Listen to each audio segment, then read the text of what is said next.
try and make it work better. And I was just visiting with some people that one of the things, and this is true, that CCAP has not been funded to the extent that it could be. But if we can find money and capture those savings, that's going to, at least to some degree, help with that underfunding. And so that's something I'm dedicated to doing. As far as the rest of it, I think just we're working on trying to keep the early learning scholarships alive. I think that's gonna fly. I think that's a good thing. It's another way of getting money into quality early childhood education and child care. So I'm very committed to get that working. The universal identifier, which everybody seems to be interested in, so far that's coming along. We'll see what happens with it. I think it's a good thing. One of the provisions we may add in there is an opt-out at 18, which I think is probably a good thing. If someone doesn't want their name in the system anymore, they should be able to bail out. So those are just some of the things we're looking at. I'm very concerned after reading the tax incident study as to the way that the taxes are going to impact the people, especially those earning under $44,000. In some cases, it's almost 3 times as much as the people in the higher brackets. I think we need to look at that. So with that, thank you for all the work that you do in the policy area, and look forward to continuing to work with you. So have a great session.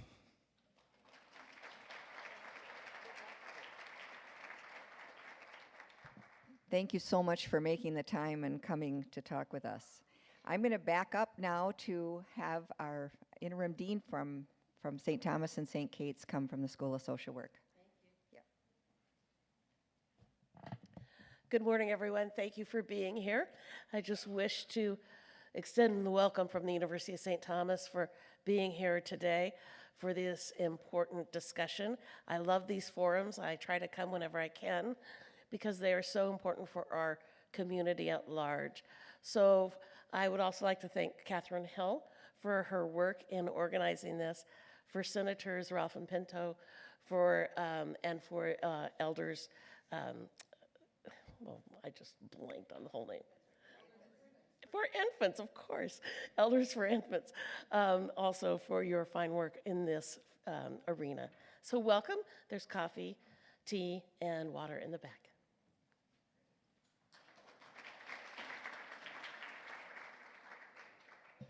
We are amazingly blessed to have this sponsorship and the amount of volunteer support we've had. I'm going to draw your attention for people that are listening in on the webinar that this is the email address, pto3policyforum@gmail.com. We will try to come back to it, but I just want you to mark it down on your paper right now, and so that if you have questions during the forum, you can email them in, and we have someone here, Jessica Griffith, who is going to be monitoring those questions when they come. So with that said, I want to also point out 2 things.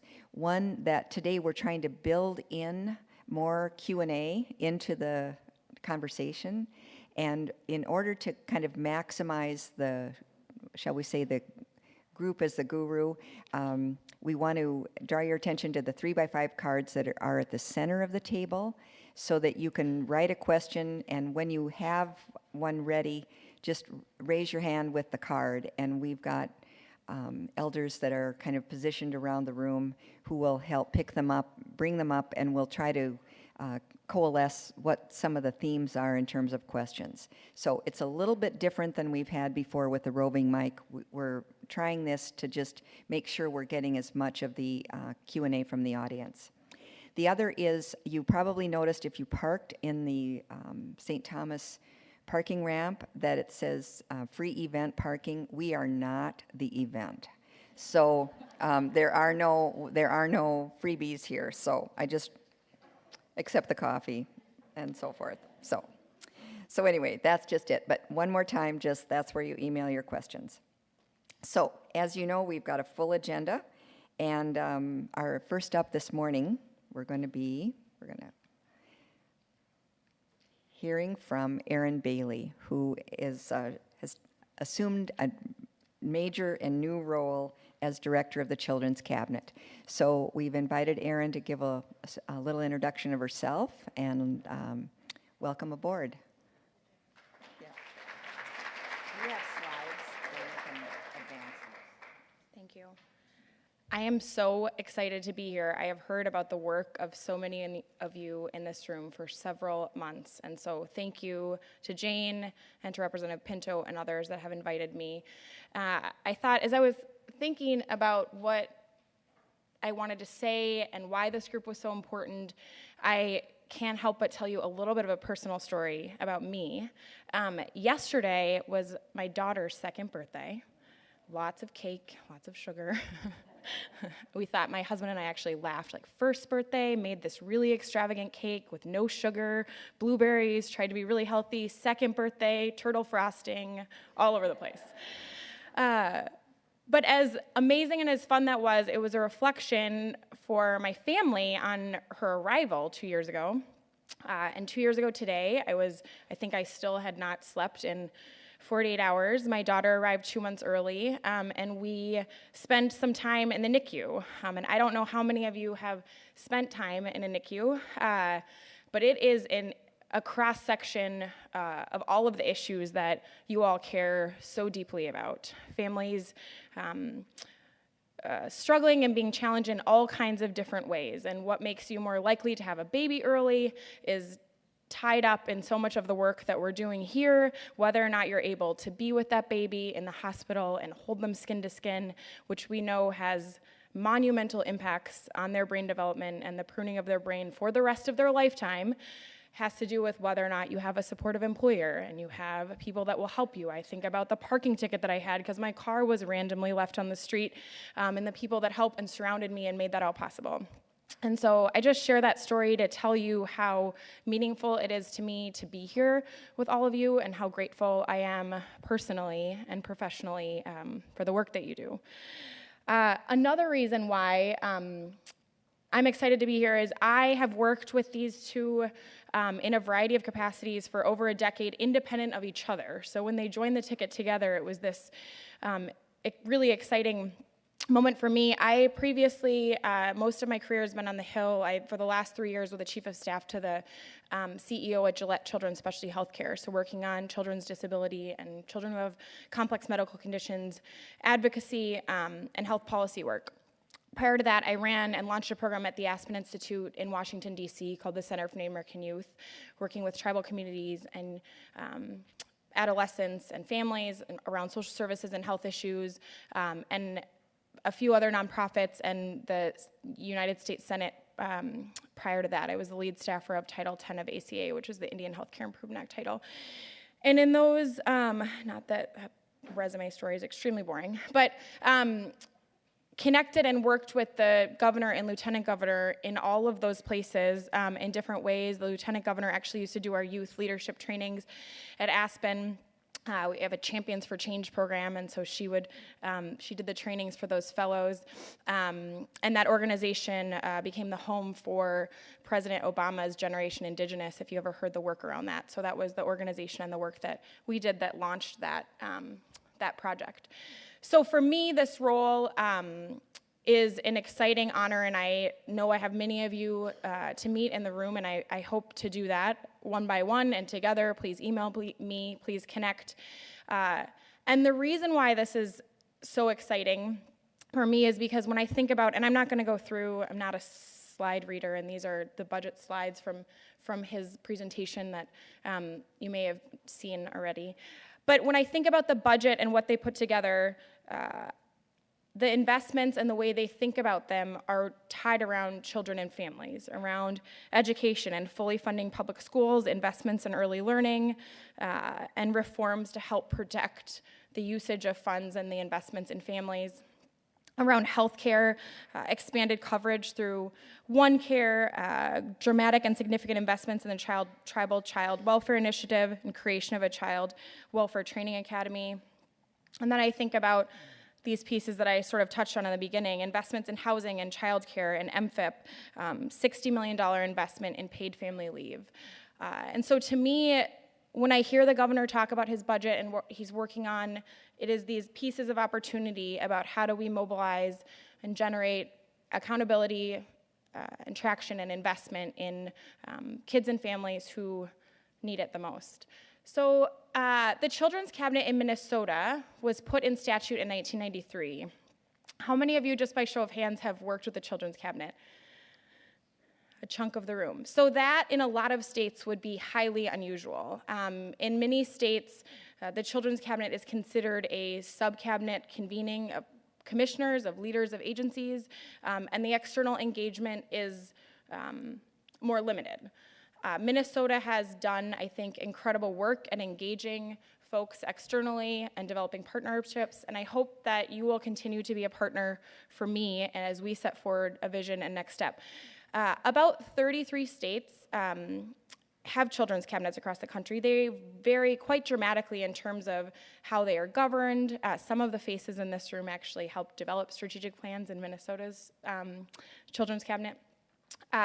Minnesota's has really the three pillar organizations that have been involved are health, education, and human services.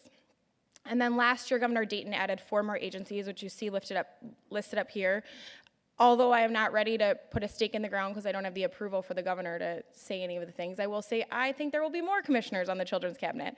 As I dig into the data and meet with stakeholders and meet with agencies and leaders, I've learned things. I've said this, several of you have probably heard me say this 3 or 4 times, but it was like a punch to the gut for me that 17% of kids in Minnesota have a parent who was or is incarcerated.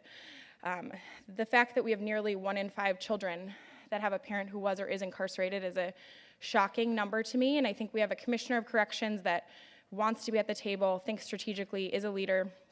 I'm not loud enough, you can just yell at me. And so we want Commissioner Chanel to be at the table as well. And so I'm thinking about this work extremely holistically. The charge from the governor and lieutenant governor was to take a step back, understand. I don't know how many of you have worked very closely with the governor before or met with him, but he's notorious for saying, what are other states doing? What have people tried? What's working? And so that is how I've been spending my time. I'm at like 6 weeks now, so I can say months. I've been saying, as I've been talking to folks, I'm in child development milestones. Am I in days in terms of the new role or months? I've made it to months. So I'm on month 2.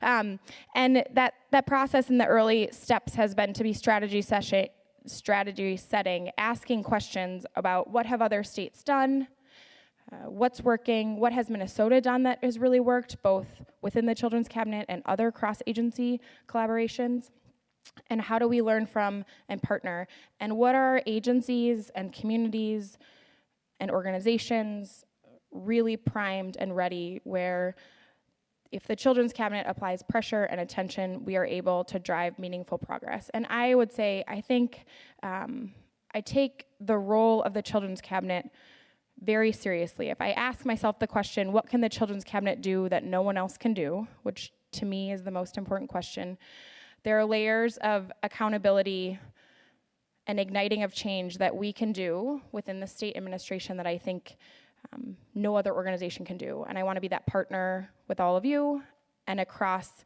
the organizations and agencies in the state government as well. So please reach out to us. The goal is to relaunch the cabinet this summer.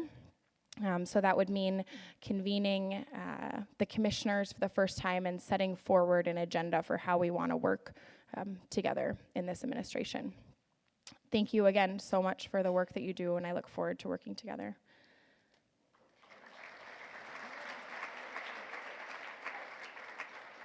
I failed my last task.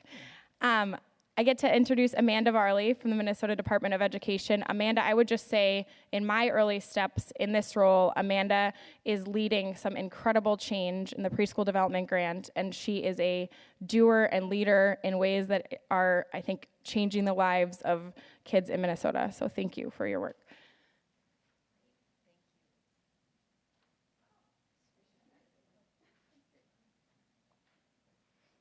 Thank you, Erin. That was very generous of you. So Oh, goodness. Okay. Here we are.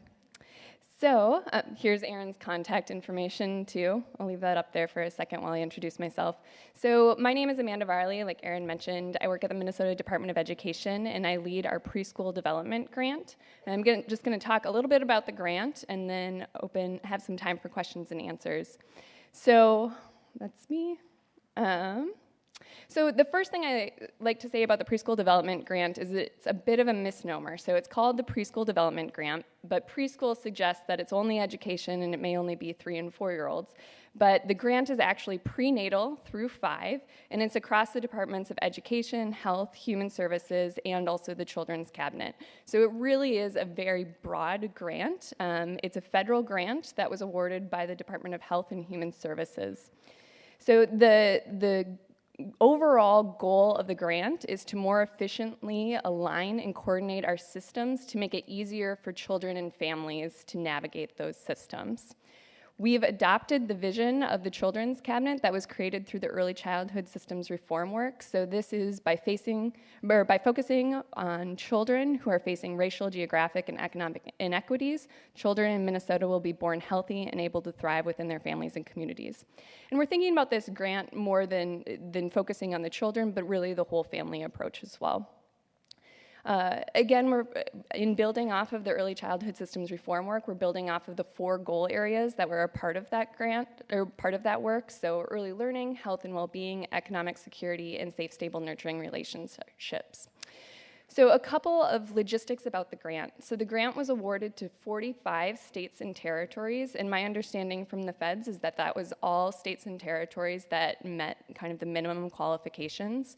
We applied for $6.6 million, and we were awarded $4.7 million, and that was kind of across the board grantees who applied for over a certain dollar amount, and I'm not quite remembering if it was $1 million or $1.5 million, were required to reduce their budgets by about 30%. So we have $4.7 million over 1 year, and it's a planning grant. It was awarded December 31st, 2018, and it ends December 30th, 2019. So it's a very quick grant. And like I said, this year it is just for planning. Then next year, or actually August to October, we apply for an implementation grant.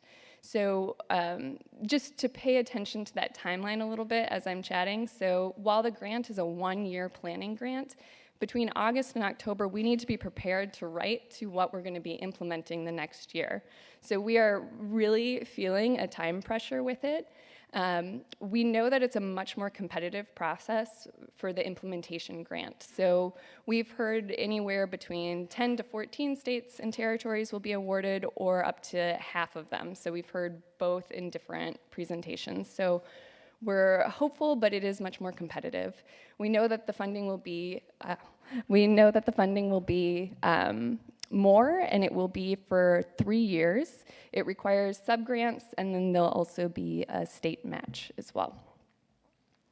So I've heard a lot, why is this grant different? We know that the state has done a lot of different needs assessments and a lot of work, and a bit I've already mentioned is that this grant has an explicit focus on children and families who are facing racial, geographic, and economic inequities.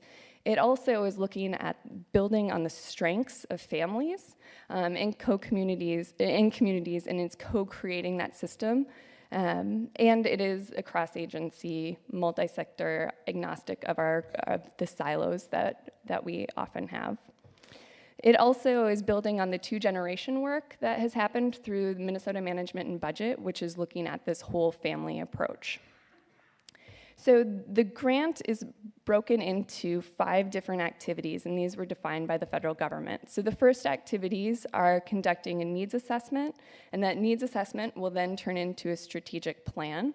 And I'm going to talk more about each of these.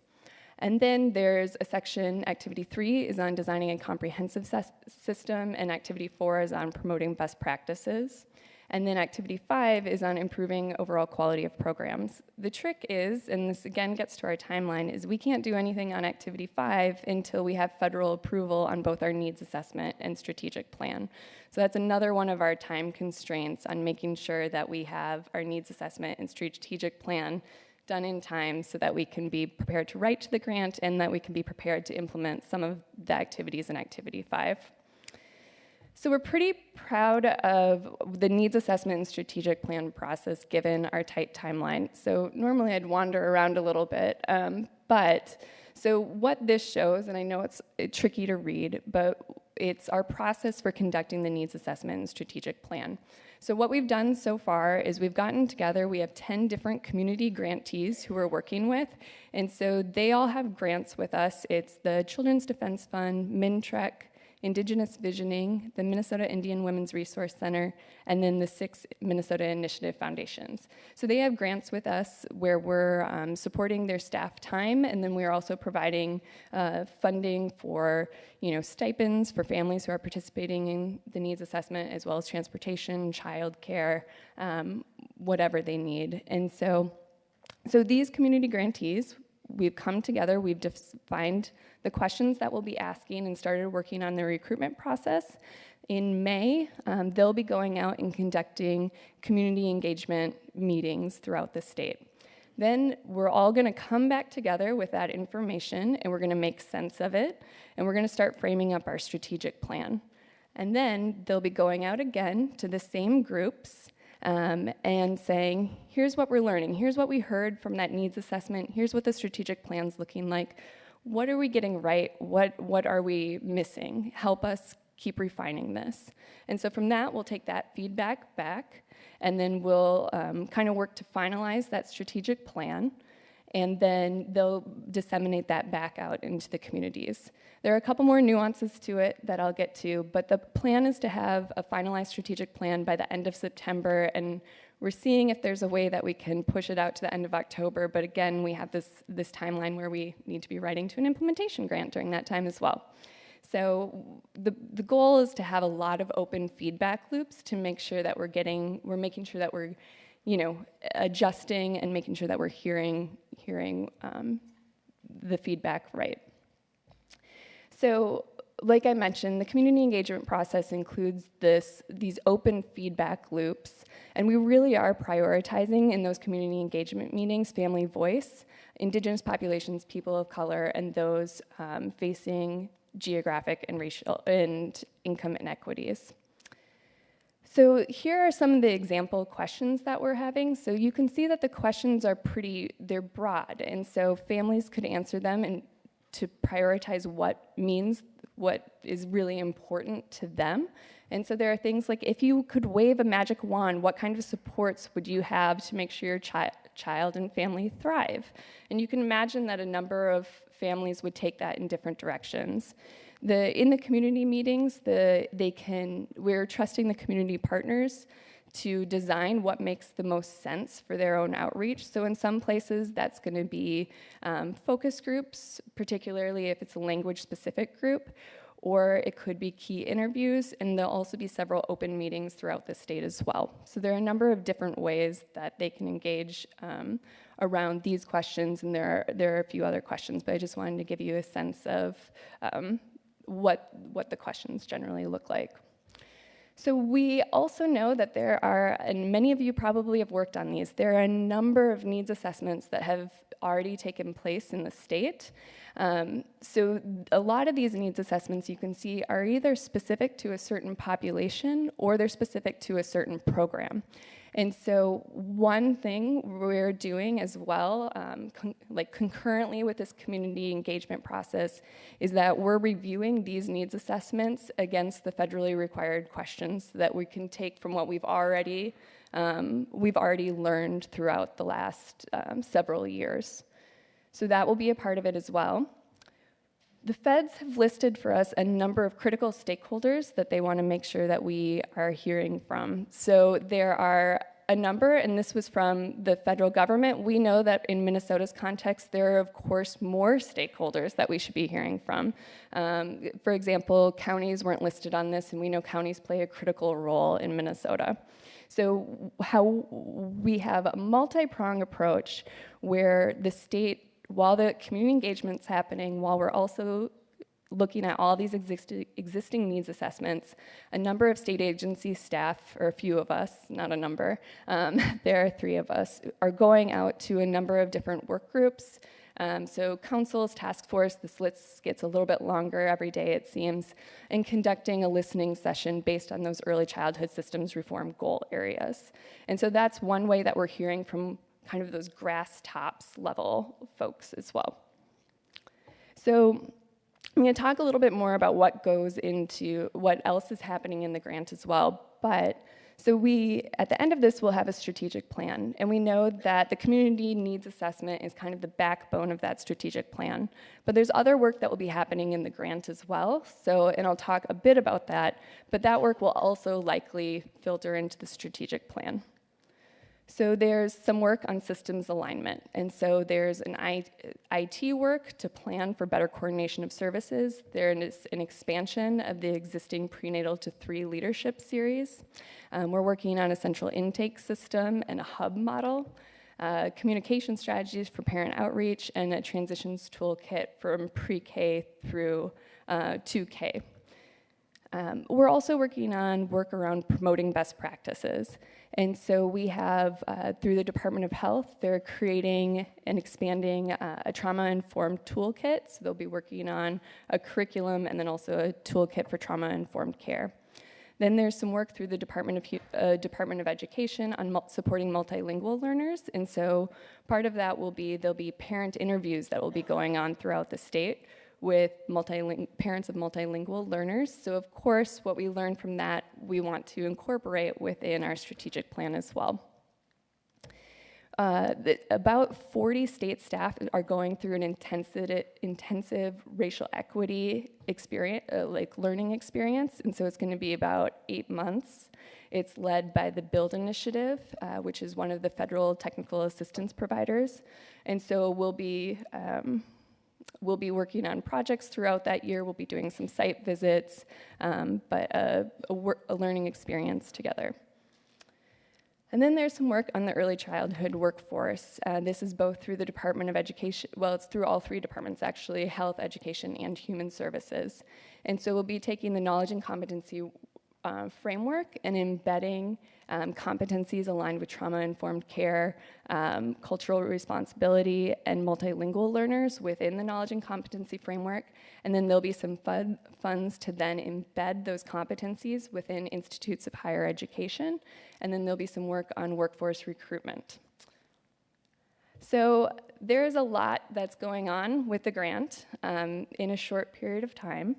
And I really think of this grant as a catalyst or an accelerator. So we're all doing a lot of really great, rich work around early childhood. And this is one way to take kind of a higher, the balcony view approach to looking at our early childhood system and coming up with a strategic plan, agnostic of the silos, that we can be working towards together. So a lot of you are probably asking how you can participate or be a part of it, and I've mentioned a couple of opportunities. So like I mentioned, we'll have those community meetings that will be on our website. We're doing a number of those. I know a lot of you sit on those task force or those councils, so we'll be doing those listening sessions, so that's a great way to participate as well. There will be a survey which will be available to those who are unable to attend the meetings. And then continued partnership. We know that whether or not we get an implementation grant, we're going to come out of this with a strategic plan. And one of my colleagues said it well, like real people are going to be telling us real opportunities. And we've all been in the case where that strategic plan sits on the shelf and we can't let that happen. And so it's going to take continued partnership to implement that, and hopefully we'll have a federal grant that gives us a big boost for implementing it. But regardless of whether or not we have that federal grant, it's going to take a lot of us working together from a lot of different angles to implement it. So there's my my email address. It's my name, and then our webpage as well. So if there are any questions.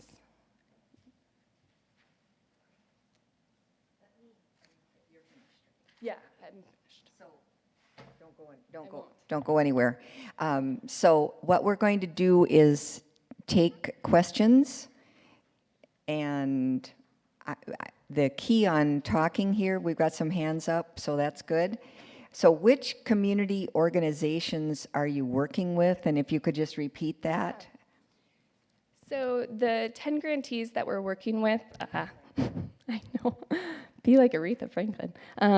So the 10 grantees that we're working with are the Minnesota Initiative Foundations, which will be covering the greater Minnesota counties, as well as the Minnesota Indian Women's Resource Center, which will be covering the tribal populations who are urban, Children's Defense Fund, who will be also working in the metro area, and then MinTrek and Indigenous Visioning, who will be reaching out to the tribes across the state. So, and they each are creating their own community engagement plan. So, yeah. Is child abuse prevention part of this grant? There's nothing that's off the table as part of this grant. And so, yes, if that comes up from our community partners, we're also, it seems like a big part of my job right now is, as we're seeing the information come in, is, increasing our coalition more and more of who we're making partnerships with within the state. And so, so we're bringing on more people. We have a group called the Interagency Leadership Team, which has the directors across the different departments. And so that's representative by directors who are in economic security, as well as children's mental health. So as the information is coming on, we are kind of expanding who we need to be partnering with. And so it's on the table.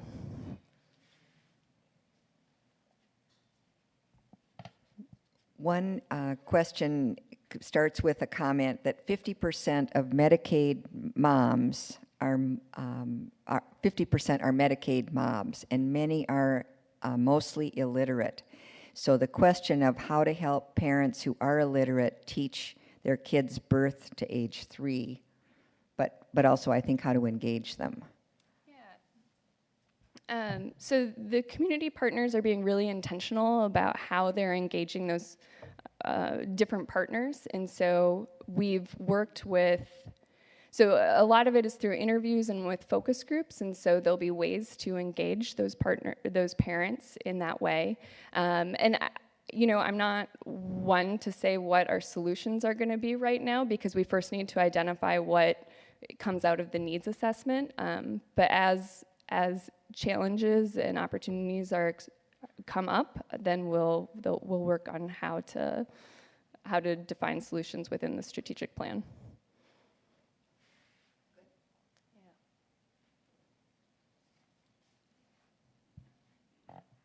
Are any of your partners working with or advocating for family, friend, and neighbor providers? I mean, I would assume so. I think the thing with family, friend, and neighbor is that pretty much everyone has family, friend, and neighbor experience at some point while they're raising their children. And so I would imagine that would come out, particularly when we're prioritizing family voice. And so I wouldn't say that we're advocating for anything until we define what comes out of community engagement at this point. But I imagine that we'll hear about family, friend, and neighbor. In fact, when we've done those task force meetings, it's already come up as well. So, yeah. I'm going to stand up here next to you. Yeah. So, will there be a listening session for school-based birth to pre-K administrators and coordinators? So the other challenge of our timeline is that we're doing community engagement in the summer, and the feds didn't seem to think through how precious Minnesota summers are to us. So we are, a lot of these open sessions are open to anyone who attends. Bobby and I are working to partner with different organizations that are school-based. On Thursday, I have a meeting with early childhood administrators, and I'm going to ask, okay, our challenge is that we're doing this community engagement in May through July. What can we do? How can we partner together? So we're trying to find solutions to make sure that we're hearing from everyone. The community engagement opportunities aren't besides the listening sessions where the task forces are, specific organizations, which most of them do have school representation on them as well. The community engagement sessions aren't specific to a certain group, and so I imagine that, people who work in schools as well as local public health as well as childcare providers are going to be in the same conversations. But we are working on figuring out a more targeted way to also hear from schools in the same way that we did with the B8 Workforce Coalition that we're doing with local public health, with other organizations, Head Start parents, and others. Great. How will you communicate with elected policymakers? It's a good question. So I think Bobby has already, and I don't know if it was just you, Bobby, or others, has already gave an overview at the legislature about the preschool development grant work. And so I imagine that may happen again if we're invited to.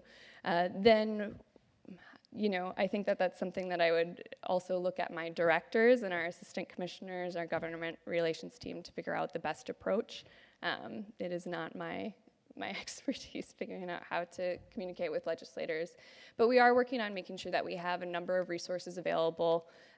So one-pager handouts, keeping our website up to date, et cetera, to make sure that those who are looking for information can find what they need. One question, I hear that you are working with tribal groups, but I didn't hear anything specific regarding African American groups. So the Children's Defense Fund is charged with reaching out to the different cultural communities within the metro area. And then, so that's one of their charges. And then as well, the Minnesota Initiative Foundations are charged with reaching out to their populations. And I know a number of them, and I know this isn't specific to African American populations, but I know a number of them are reaching out to specific immigrant populations within their geographies as well. And so our community grantees are very intentional about the populations who they're serving. I know Children's Defense Fund has talked about reaching out to Naz in St. Paul Promise neighborhood. I think Barty is talking a little bit later today, and so she might be able to say a little bit more about their outreach strategy. I think there's power in the question. Yeah. So is Erin, I've kind of lost track. Is Erin Bailey here? She's on a phone call, but she's in the hall. All right, so we have a couple of questions for Erin.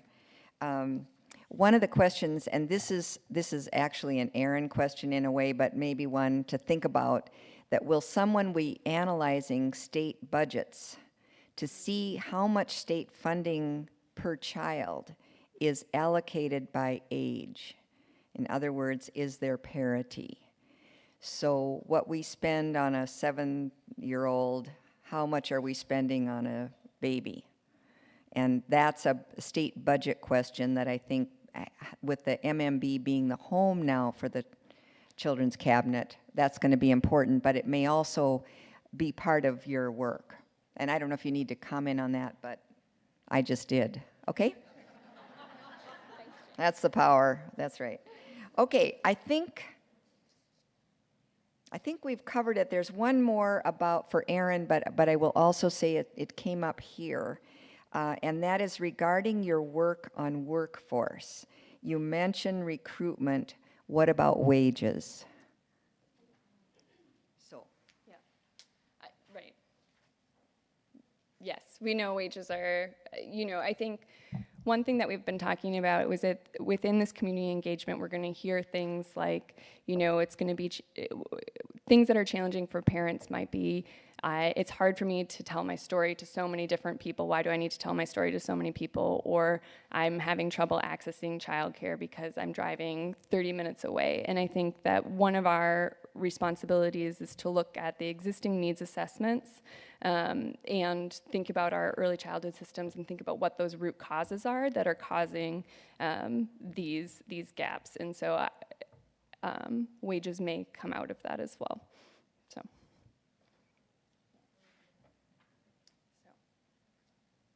Well, I think.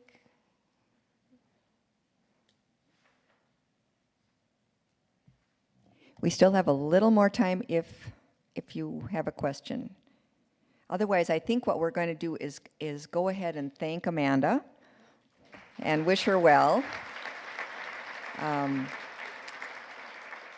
we do have other members of the state team, but I think the synthesizing and then also this integrating of effort is going to be critical and and also hard.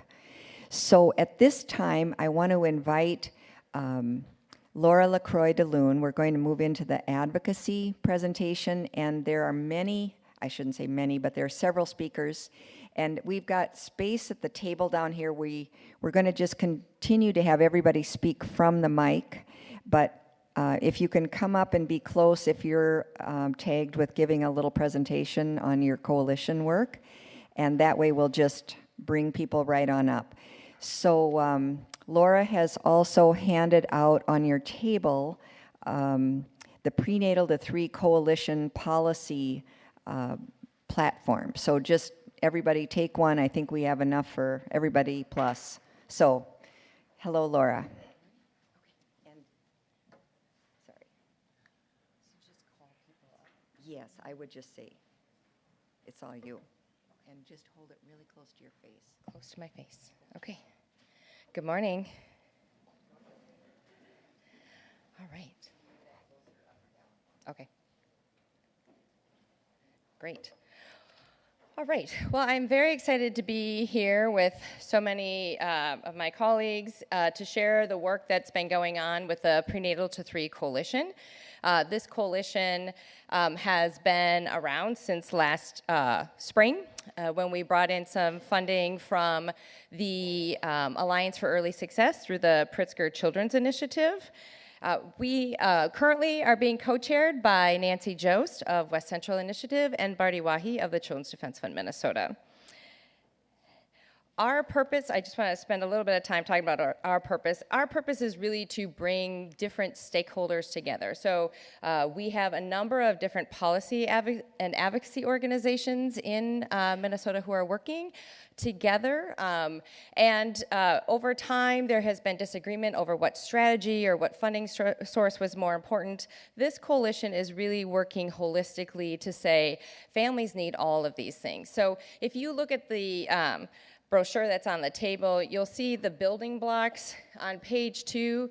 What we really are trying to do is say families need all of these things to be successful, and that we need to bring as many resources together to help families achieve these things.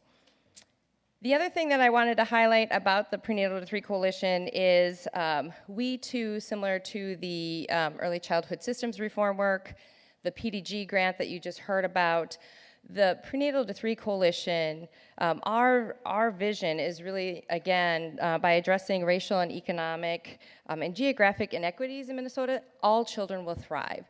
So we are really trying to promote policies that address the inequities that we face. So you may see us say, we can't have one funding stream over another, because it's together that will really help meet the diverse needs of our families. So we believe that's important. And then finally, I will say, before turning it over to all the policy updates, is to highlight the fact that we are raising awareness about the importance of starting prenatally. And many times in early childhood, we started after the child arrived.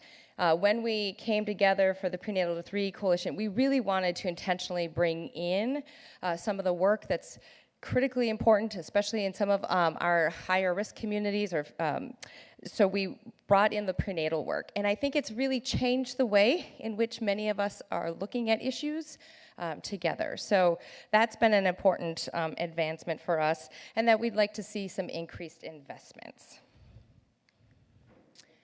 So I'm just going to lay out just really quickly. You can see here, here's the policy platform that we've moved forward together. I will introduce who you're going to hear from, I think probably at the beginning, and then we can just take turns, or I'll I'll run over to the table and tell them to come up here and talk to you.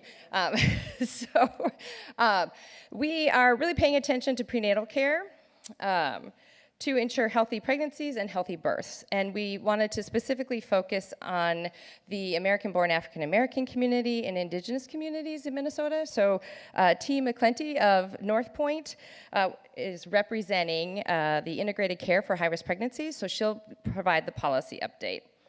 Paid family leave is an important piece for families. Eric Armankanki from CDF is representing the Minnesotans for Paid Leave Foundation, so he will provide that update. Home visiting services is something that we've talked about quite a bit as well in the forums. So Atande Awa from the Minnesota Coalition for Targeted Home Visiting will provide that update. Then, under the access to funding and infant and toddler care, we have a number of different policy provisions that we're trying to track. So we have a few different people who are speaking today. We will have Eric, again, from CDF. He's providing the update on behalf of Kids Can't Wait Coalition. And then Denise Mayott of Sheltering Arms Foundation, representing Mini Minds, will provide an update on the early learning scholarships.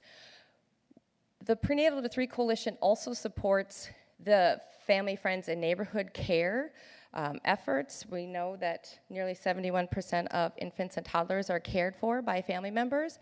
We don't have any active legislative actions moving forward this session, but it is something that we are tracking and paying attention to in the long run. And then we have Cisa Keller of Think Small, who is representing the B8 work group. She'll provide an update on the various different policy initiatives that are moving forward around equality, early care and education workforce.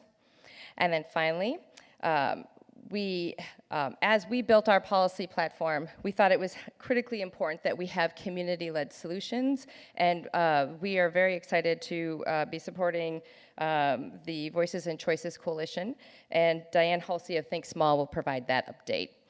Before I turn it over to my colleagues, I just want to say the Prenatal to 3 Coalition, if I haven't said it already, is really here to support the advocates that are doing their work and to have a shared voice. What we heard from legislators here through these forums and in other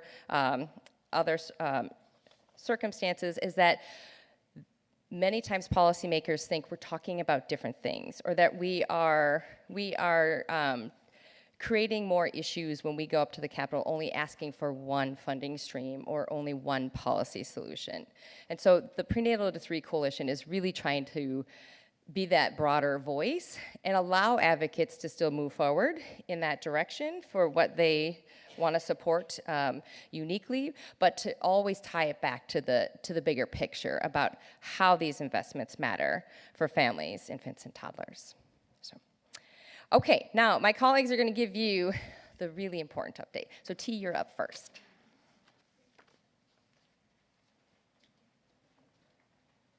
Good morning. Thank you, Laura. So again, I'm T. McClenty, and I'm one of the grantees for the Integrative Care for High-Risk Pregnancies initiative. I work at North Point Health and Wellness Center. There are 4 grantees. North Point is one. There is Wilder Foundation, Open Cities, and then Westside Initiative. We work as a collaborative led by our advisory council. Integrative Care for High-Risk Pregnancies began as a pilot project to address inequities in maternal health outcomes during pregnancy and birth and infant mortality rates for African-born African-American women and Native women. So currently, the House has amended the language. My talking notes said that they will, but they have amended the language in the Health and Human Service Finance Bill to eliminate the sunset date and to keep the pilot operating, so that's good news. Both the House and the Senate are increasing reimbursement rates for doulas during birth and visits pre and post-birth. So at the North Point, we have community health workers who are cross-trained as doulas. We, Westside Initiative and Open Cities also have community health workers who are cross-trained as doulas. We work in the community with our clinic and hospital systems. We receive referrals externally At North Point, we receive referrals internally because we are holistic, and so we have multi-layer. So when we have women who come in for different needs, then we will take that referral and work with our women and connect them to the needed services to make sure that they are seeing their providers, and also to work with their providers to find out how we can help support them. Thank you.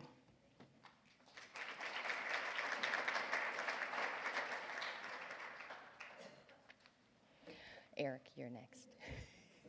I think I'm gonna stay up here.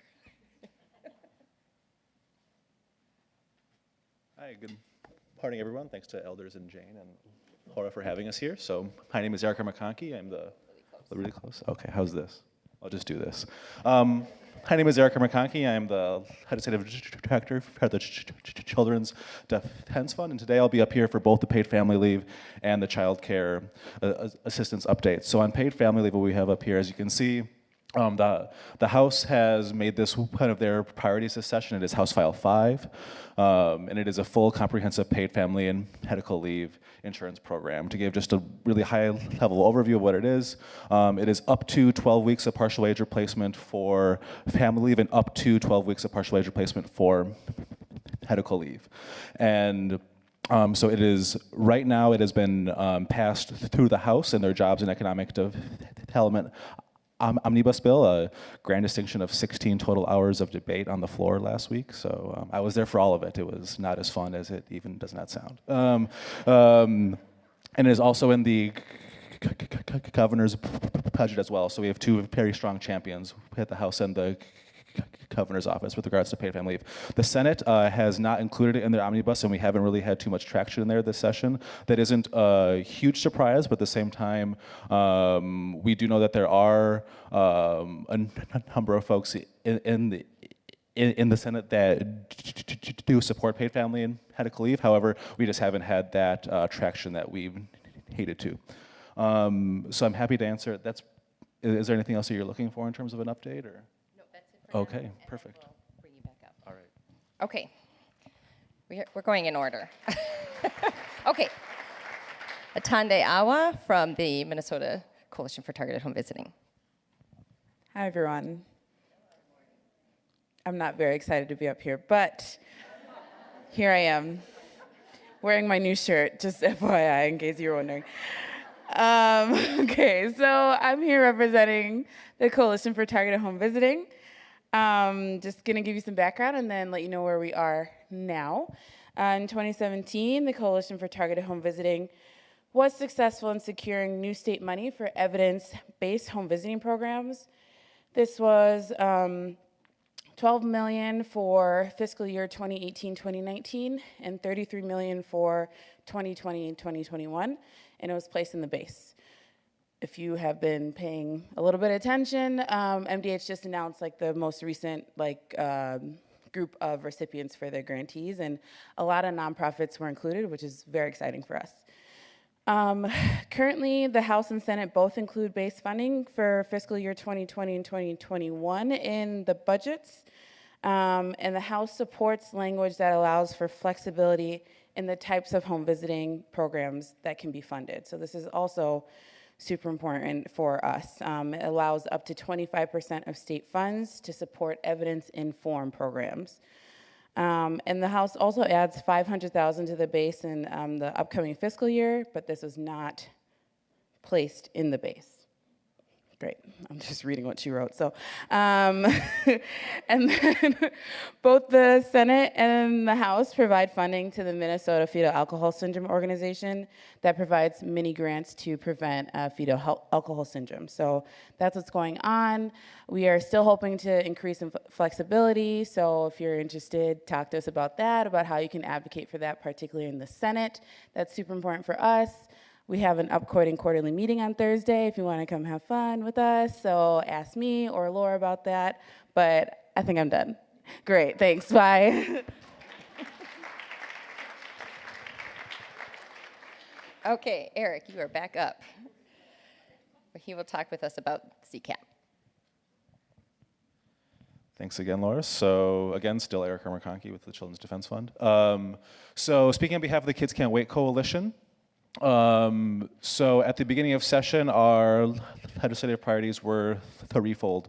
One was to fully fund and forecast the state's child care assistance program. So that means eliminating the wait list and ensuring there's no future wait lists, increasing provider reimbursement rates to the 75th percentile of the most recent market rate survey, and then full federal conformity, but particularly family-friendly federal conformity.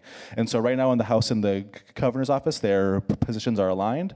We have made progress towards a lot of these priorities, but not fully all the way there yet. So what you will see in the House omnibus bill that was also passed off the floor last week is funding for about buying down the wait list by about 1,000 families on the basic sliding fee child care assistance program. Updating provider reimbursement rates to the 2018 market rate survey, but still at the 25th percentile. And then they also include full conformity as well as our family-friendly federal conformity pieces. On the Senate side, just to be frank, it's been a very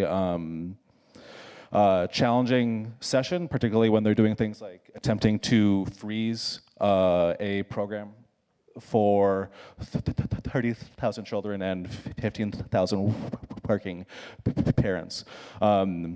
So that's what we have in the Senate, a complete freeze on the bill. It's not really worked out too well, if I'm going to be completely honest. They are proposing allowing DHS to have 6 months to restructure their child care assistance program, and then future funding would be consistent upon, or contingent upon, the restructuring of the program. And even there, it's not really clear how they plan to fund it throughout the freeze.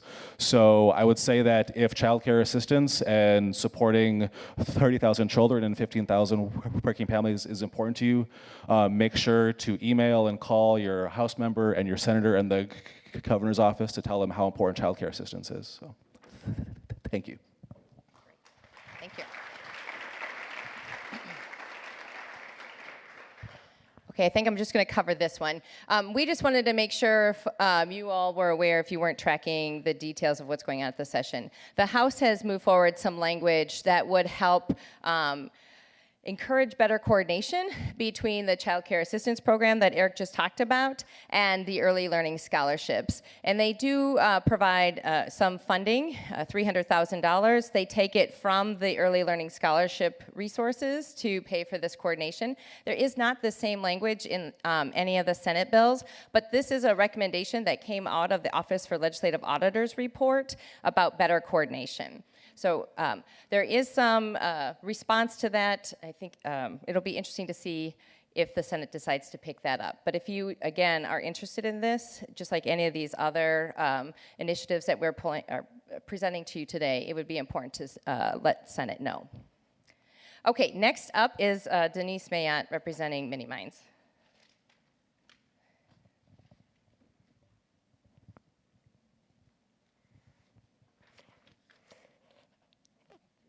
Thanks to the elders and to Laura and to Senator Ralph and Representative Pinto for the opportunity to be here and continue this update with my colleagues.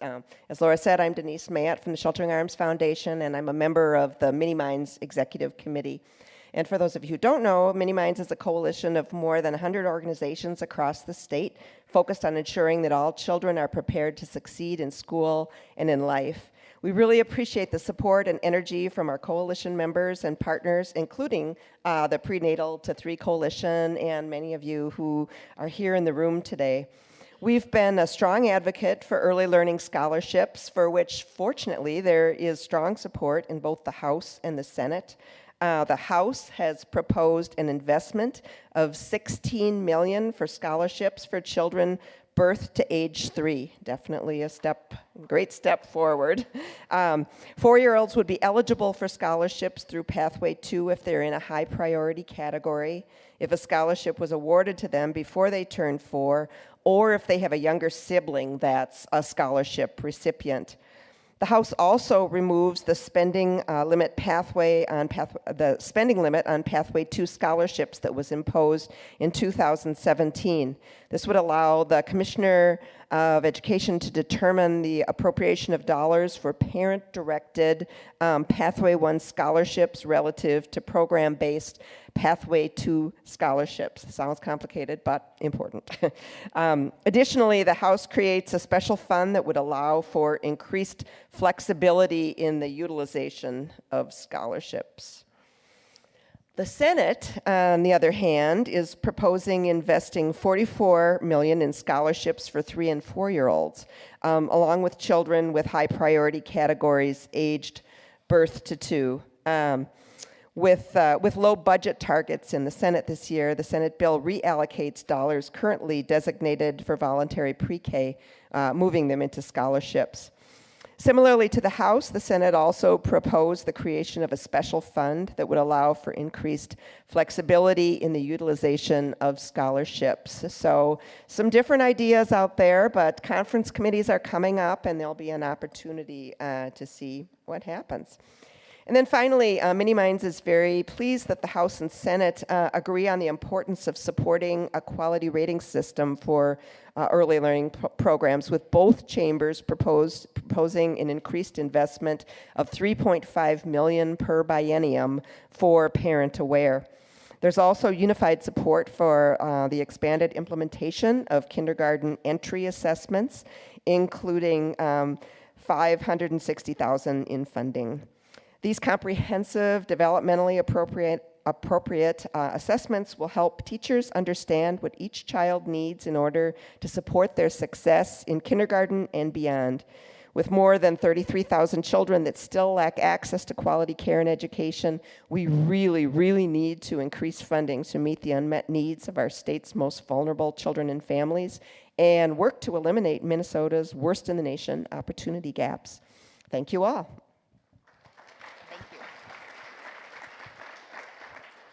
Okay. Cisa Keller of Think Small will help provide the numerous updates on workforce. Hello, everyone. Again, my name is Cisa Keller. I'm the Senior Vice President of Early Childhood Quality Development at Think Small, and I'm here representing the B8 Core Workforce Team. The B8 Core Workforce Team is the team that's working on the early childhood workforce efforts, particularly coming out of the 2015 Transforming the Early Childhood Workforce report that came out of the National Academies of Science. We took that report and came up with a 10-year plan that we are looking at implementing. And the vision of this particular work group is that Minnesota needs qualified, diverse, supported, and fairly compensated early childhood educators. And so I'm here to talk about some of the things that we saw this session, which is actually pretty exciting when you think about workforce. We haven't really done very much around workforce in a long time, and so we have quite a few initiatives going on in both the House and Senate. The first is the retain grants for $200,000. These are basically a wage supplement in trying to support early childhood workforce staying in the classrooms. While this doesn't look like much, this basically doubles the allocation that we currently have in this particular area. So we're very excited about that. And it's actually the first time we have a state line item. Currently, we pay for this out of our quality set aside for CCAPs. So the next two items, actually third item as I go to the next slide, are all around trying to support the business side of early childhood. As we know, this is an essential component. When we talk about the workforce, we got to make sure that they have the business side very, very solid. And so we're really excited about these proposals. The first is $1 million for First Children's Finance to do the amazing work that they do across the state. This is for one biennium.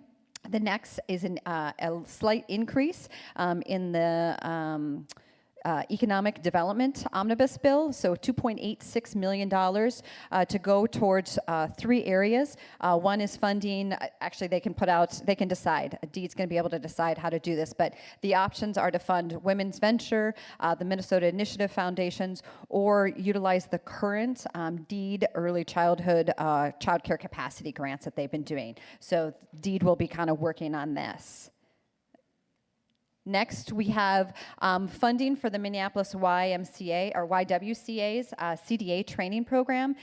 This is, and I saw somebody's here from, I'm pretty sure, I think this is the third year that they've been doing this program, but this is basically a trainer workforce in which we're supporting individuals to earn their CDA, do in-classroom training, and then get them right into the workforce. The next couple are actually higher ed kind of situations. So we've got loan forgiveness programs, getting the Head Start and Early Head Start included in the teacher shortage loan forgiveness program.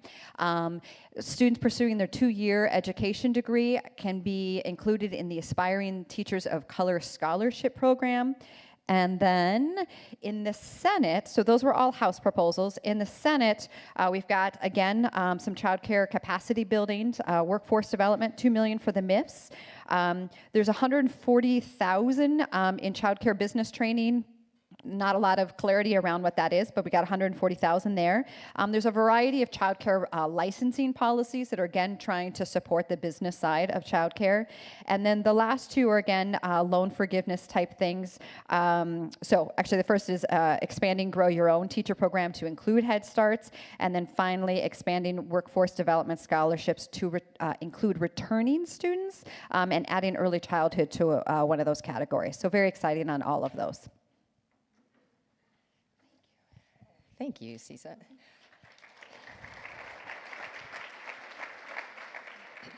She was the fast talking within 3 minutes. I know.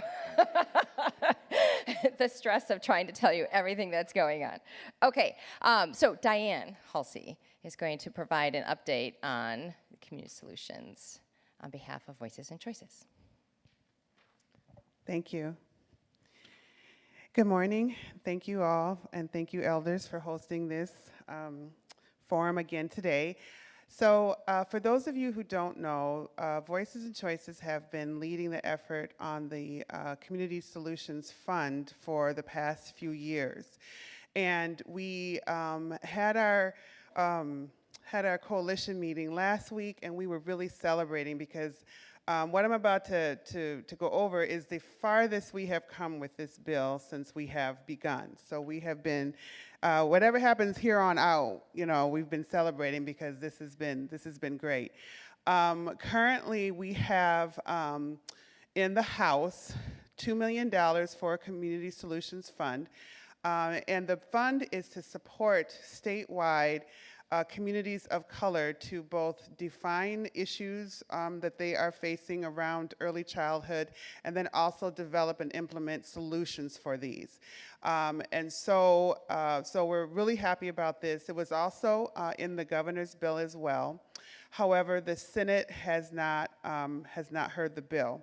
But we are hopeful, and we are also really proud and pleased with just this progress that we have made this far. So, thank you. Thank you. Okay, so I just wanted to post up a number of supporting organizations who've been behind this, but also note that there were other people who were at the table whose organizations chose not to sign on to the final policy platform, but absolutely informed it. And for many, it was the fact that they didn't have time to pass it through their organization and sign on. And for others, they really wanted to stay focused on specific aspects of this policy platform and not adopt the entire platform. And then for those of you who may not have known, before we moved into the advocacy work, we did work closely with the state agencies, so we had some support from those inside our state agencies as we looked at what were the needs and how we could best address them. So thank you, and thank you to all my colleagues who did a great job providing you this update.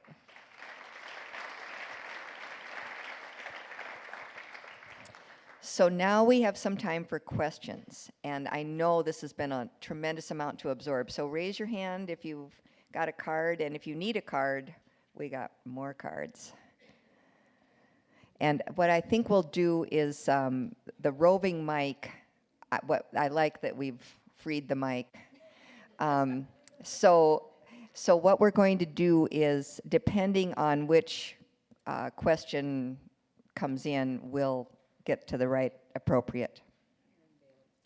And Aaron Bailey's back. Okay, so Aaron, we're going to ask you a question, if you don't mind. Let's see. Is Minnesota considering a refined early childhood structure such as Georgia with their community level systems of care? So this is pretty specific, and maybe, would you like to defer that? We'll put it to Bobby Burnham. You want to take it? Early childhood, refined early childhood structure, such as Georgia's community level systems of care.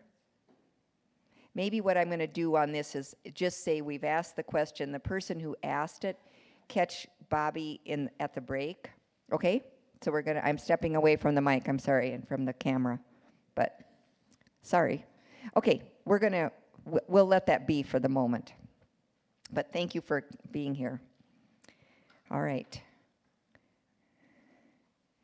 How is the coalition addressing the unique needs of children with disabilities and their families? Healthcare, financial burden, education. Is somebody want to talk about that one? You can do it. Can I hold on to that question?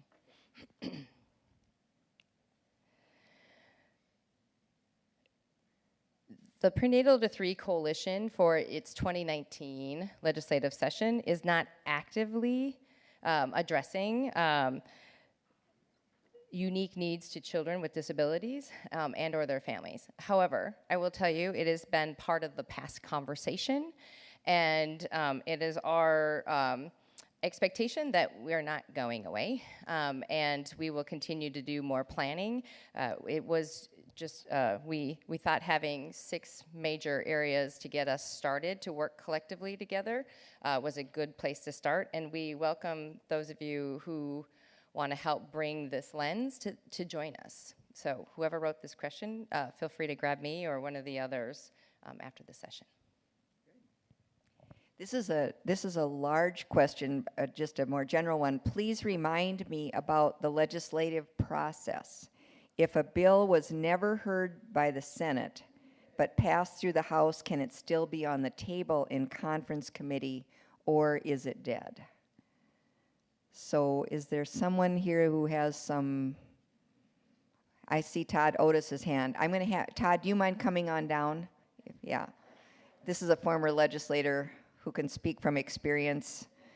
And you would win in, like, name that tune, those of you who are old enough. It is the case that if it's in the one body and not in the other, it can definitely be on the table. There are even times, and I've been part of them, where a new idea gets into a conference committee. So never give up.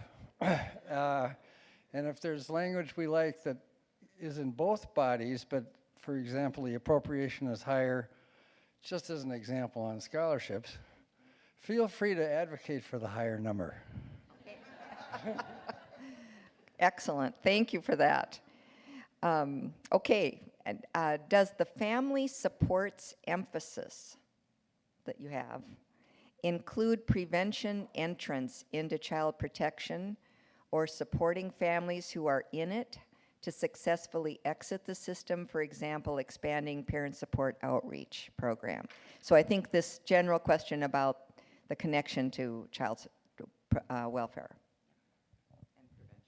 Great question.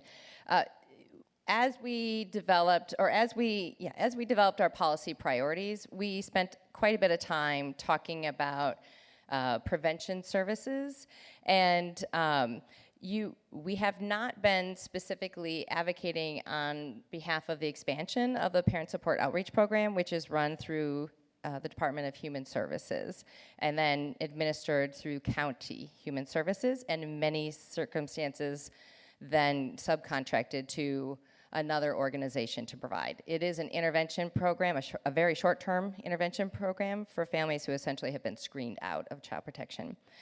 I will tell you, though, many of the policy priorities that we have before you are interconnected, and we are working to prevent families from entering the child protection system and/or when they are entered to exit as quickly as possible through all these other programs and services that we've been discussing. Is T still here? Yes. I have a question. There you are. Don't hide. The question is, can you say more about how the clinic at North Point and the nonprofit North Point Inc. coordinate referrals and follow-up? How do the nuts and bolts work? So. That's a great question. So the clinic has, of course, they have an OB department, and they have, for women in trauma, called a program called Mama Tutu. It means Welcome Mother. And so our program is called AYA. I don't know what that means, but we call it AYA. And when we take in a referral, we conduct what's called a pro-screening assessment. And that pro-screening assessment will let us know the women's PHQ-9 score. And so the PHQ-9 score is mental health, behavior health score. When they have a high PHQ-9 score, depending on where that referral came from, then we collaborate with the clinic and we refer the woman to the clinic where they're working directly with a social worker, a licensed clinical social worker, and then they have support groups. Now, our program also has support groups, but when we have a woman who has a high and she's in a trauma state right now or anything, then we get immediate attention to her by referring to behavior health or to the OB department at our clinic. So that's how we work in collaboration. And they also send us referrals as well for our AYA empowerment circles.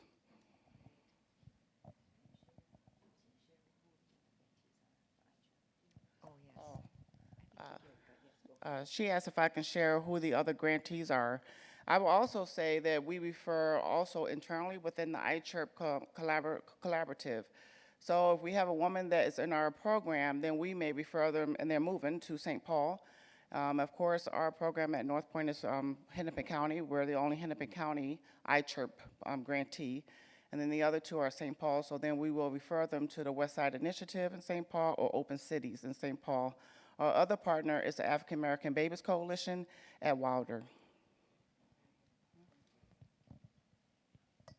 I'm going to have a question for Amanda, so I'm just going to have you come down, but I've got one other card to read.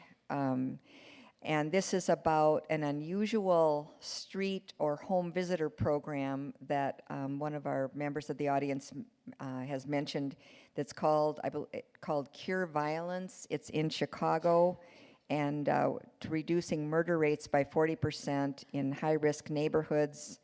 And the visitors that were sent out were all African American who were trained and also came from as ex-offenders. So kind of brought both experience and healing in the combination. So this has been a reference for us to keep in mind.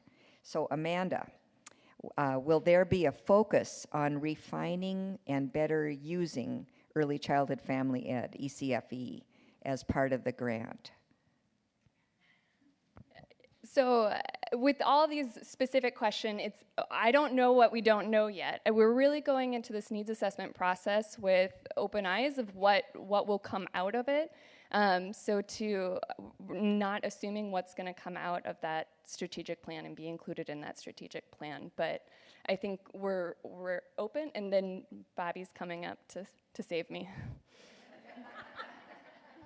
So prior to the whole preschool development grant, we were having conversations about how we can look at ECFE more intentionally around better meeting the needs of the most at-risk families in the state. So that is something that we were in conversation prior to preschool development grant, and that will just be embedded into that conversation. I also want to take this opportunity to mention, so earlier there was a question about how we're reaching out to African American families, and I mentioned Children's Defense Fund. And the caveat that I should have said after that too is We know that this grant, like ideally, it would be a 2-year-long grant to do the community engagement in the in-depth way that we want to do it. And so, we're doing our best to reach out to the population, to all populations that we can. And I don't know if Barty wants to just, I called her out on it, take this opportunity to mention what Children's Defense Fund is doing with their limited time. Hi, I'm Barty from the Children's Defense Fund and was a little nervous that I was doing all of the outreach to every community. So as Amanda said, we have a limited amount of time. There's a sort of extensive process between now and October. CDF Minnesota has been tasked with reaching out to as many cultural communities as we can in the 7-county metro area. So it is a large task. We just initially started sending emails out last week. May Losloso, my colleague, stand up, May, you're real short, come on. All right. Have been reaching out to folks. Emails just went out last week, so if you haven't heard from us, it doesn't mean we aren't going to reach out to you. It just means we're still getting the emails out. We are going to do our level best, but if there are folks you think we need to talk to, if there are parents you're working with that you would like us to reach out to, please let us know. We're trying to get to as many gaps as possible, but we also understand that we just have limited capacity, but are going to do our best to hear from everybody. That's great, thank you. And because Barty is one of the co-chairs for the Prenatal to 3 Coalition, I'm going to back up the slides so you get her email address, okay? It's not her cell phone number. What's that? Is it? I know. Okay. All right. Well, I'm going wrong. Oh, it's on the back of the form. Never mind. Okay. So we have about 1 minute before break. Is there any pressing card? I think this has been an amazing morning. I have this tremendous sense of overwhelmment, but I think just take a deep breath, get something to drink. And we will reconvene at 10:45, and we're going to be hearing from Pat Police from Fraser. And I think the reference that we've heard about North Point this morning is a perfect segue to really talk about this value of screening. So have a good break. 20 minutes, we'll be back.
Oh,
good.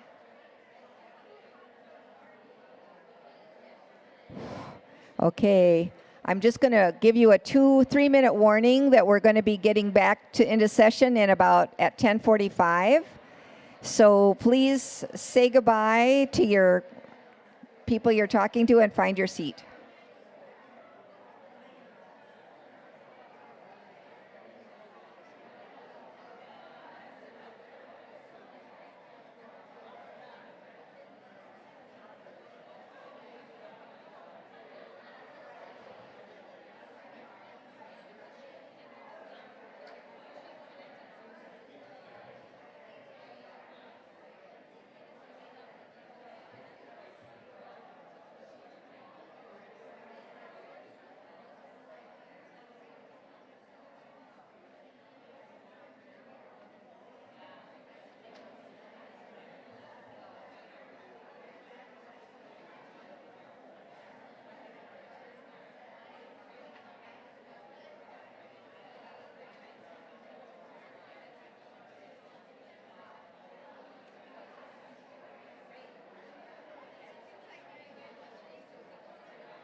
All right, okay, we need you back in your chairs. I'm seeing no movement. Hello? Okay, we're gonna start. Oh, that's true. Or hold my hand. Shh. Shh. You hear me clap? Yeah. There's something you can do in preschool, but I don't know how to do that, so we'll just hold up our hands. I'm pleased to reconvene us, and Glennis Edwell, one of our fellow elders, is going to introduce our next speaker.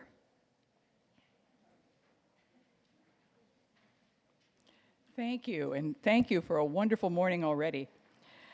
It's an incredible pleasure and honor to introduce Pat Police, who for almost 25 years now has been a really esteemed colleague and friend. And so thank you so much, Pat, for being with us.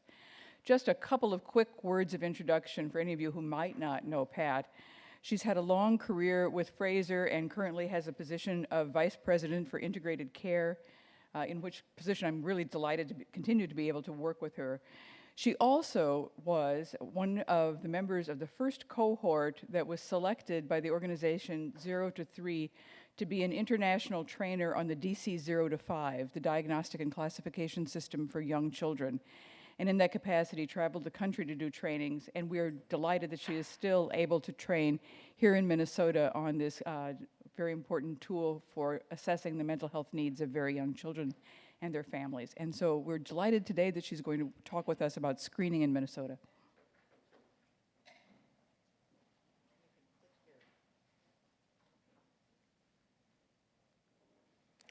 Thank you, Glennis, for such a nice introduction, and thanks to the elders. I'm honored to be here amongst a number of friends, colleagues, mentors. And I come to this presentation with a background as a psychologist. So while I'm talking about screening, what I hope to impart is all the links that happen both before as well as after that are very important for early identification, which is a particular passion for mine. I also want to make a call out and thanks to Shawn Holmes. She's not here today, but she's at the Minnesota Department of Health. She's kind of a screening guru and imparts a lot of information in our trainings to statewide clinicians about screening, and I'm going to reference a number of things that she's been involved in throughout the presentation today. So I'm going to talk about the whys, the whats, and the whos of screening, but really I'm interested in beyond screening. How is it that screening identifies those children that need to make it into an evaluation? Because early identification is what we're after. So most of you know that screening is a brief snapshot. It's health, developmental status. We're talking about developmental screens. We're talking about social emotional screens, which are very important. And even earlier, give a call out to T, who talked about postpartum depression screens. These all give us information that are very important about risks that our Minnesota children encounter that might impact their development. And screens are often dependent, the ones that I'm going to be talking about, on caregiver report that help us understand behaviors that may or may not be outside the norm, skills that might be present or not present. But the actual process of screening also tells us about the caregiver status, how they're feeling about parenting. Some of the conversations that go around that are equally as important. And as we look at screening, it answers a further question about, is evaluation needed? And while most families feel comfortable in talking about a vision screen, and we know that an elevated screen may not mean that all children need glasses thereafter, just some of those do. But when we're starting to talk about development, behavior, or mental health, there's a different quality to that conversation that happens depending on that experience of the family, depending on the culture, depending on how it's delivered, that we all need to pay attention to. Our historical view of screening has been around asking questions of those caregivers, perhaps with an open-ended screener. And if there are concerns that are identified, then a screen is administered. But our more recent culture is that screening is not a administration of a tool to find problems. It's a context within which to understand development. So the notion that we would screen all children to identify those who are at risk is something that is becoming more and more embedded in our culture. And Minnesota has provided, as well as national organizations such as 0 to 3, many resources and tools to help us understand the importance of screening. It's all there for us, but we have to embrace it, we have to develop that culture, and we have to take action with it. So why is it important to screen? Well, I think most of you have seen a lot of data, and I'm only going to reference a few things here, but our children in Minnesota and across the nation have a lot of risks. There are risks for developmental, behavioral, social, emotional. 1 in 4 of our children have those risks. There are risks with caregivers as well. Postpartum depression, 1 in 7 of our caregivers experience postpartum depression. And we know from the research that when a parent has concerns, often it is predictive of outcomes. And as we'll talk about a little bit later, and when we're talking about 2-generation care, parent concerns impact the relationship, which in turn impacts the child. So we really need to look at embracing that family system and collecting information from all involved. Additional statistics help us understand that many of our children in Minnesota, over 12%, have 2 or more ACE scores. I'm sure many of you are familiar with adverse childhood experiences. And when we look at elevated screens in the state of Minnesota, we might see 5% of the general population with an elevated screen at risk, but 20% of the Medicaid population and 60% of the child protection population have elevated screens. These are significant, and we have the tools to identify those children that need further evaluation and eventually further intervention. So as such, there are a number of systems and programs out there for us to collect information, and this is one. I'm going to be referencing a number of websites. These are intended to be resources for you. But the primary care provider is often a port of entry for many of our families, and screening certainly is recommended in that group. And so you can see that there are several websites across our different systems, DHS, Child Teen Checkup, education, early intervention. There are all kinds of websites talking about screening in a number of different ways. And so there is a periodicity schedule, there is information, there's data. Due to the higher risk of social emotional delays and concerns, screening is something, again, that we want to keep in the forefront. And you'll see references about postpartum screening as well. In addition, the requirements and the procedures, the instruments, there's a comparison that's provided. Again, different systems provide these various screenings. I encourage all of you to access these resources. There are resources for parents through Help Me Grow. There's information there about these screening tools, how to use it. There's training embedded in the systems as well. It becomes a really important point and really important to include in our culture of child development and supporting the optimal development of all of our children. So this is one of those websites the state of Minnesota that I want to reference, both to look at both developmental screenings as well as social emotional screenings. You will see this comparison. You'll see the age range. It's all summarized. I want to call out reference to many of the screens are translated in different languages or can be used with an interpreter. These are all used in different circumstances, and most of our systems have come upon agreement or consensus around using the Ages and Stages questionnaire.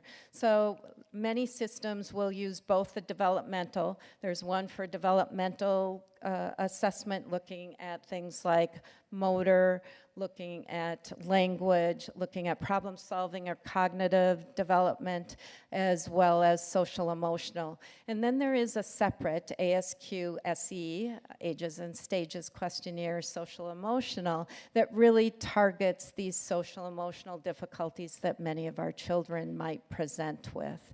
These are caregiver questionnaires.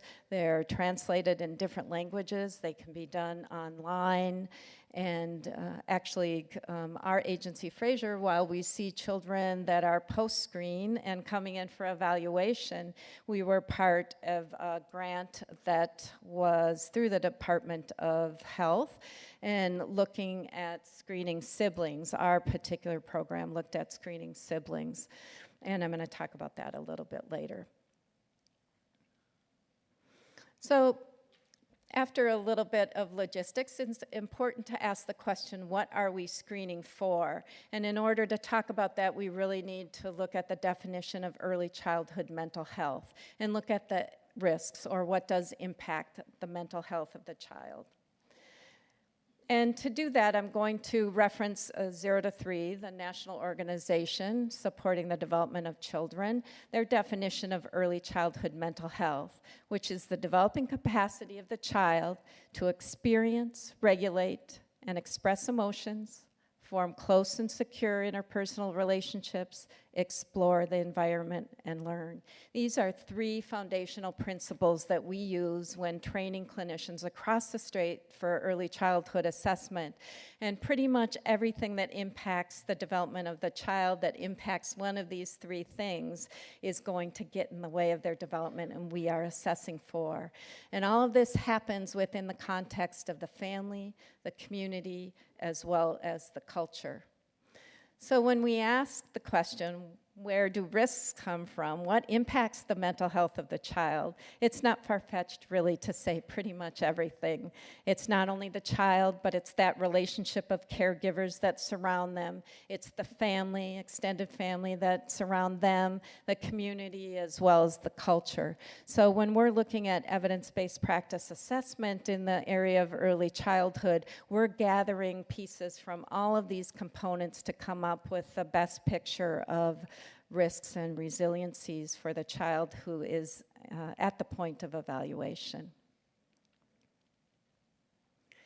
But in order to identify and get kids to evaluation, we need to talk about screening. And there are a lot of people that are doing screening in the community. We heard some examples this morning, not only doing screening for children, but also screening for caregivers, like a postpartum depression screen. And all of this information is really important to vet out who needs to go that next step. And it's important to note that not all screens end up in evaluation, and that's one of the main points that I'm going to talk about today, that there's a lot of screening done, but we have a lot of opportunity to really look at how can we improve early intervention and early identification by helping those screens move forward into the services that those children need. So I think it's important to not only ask the question, who is screening, but who could be screening. We have a number of kids that are participating in single screens that may not end up in an evaluation but need multiple screens in order to have that link or hand holding, that warm handoff to the next step.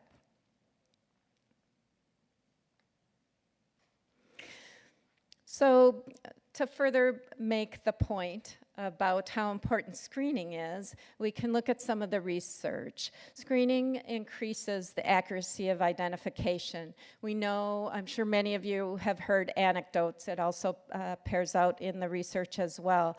Oftentimes, parents identify concerns, and there's a 1 to 2 year gap between concerns and identification.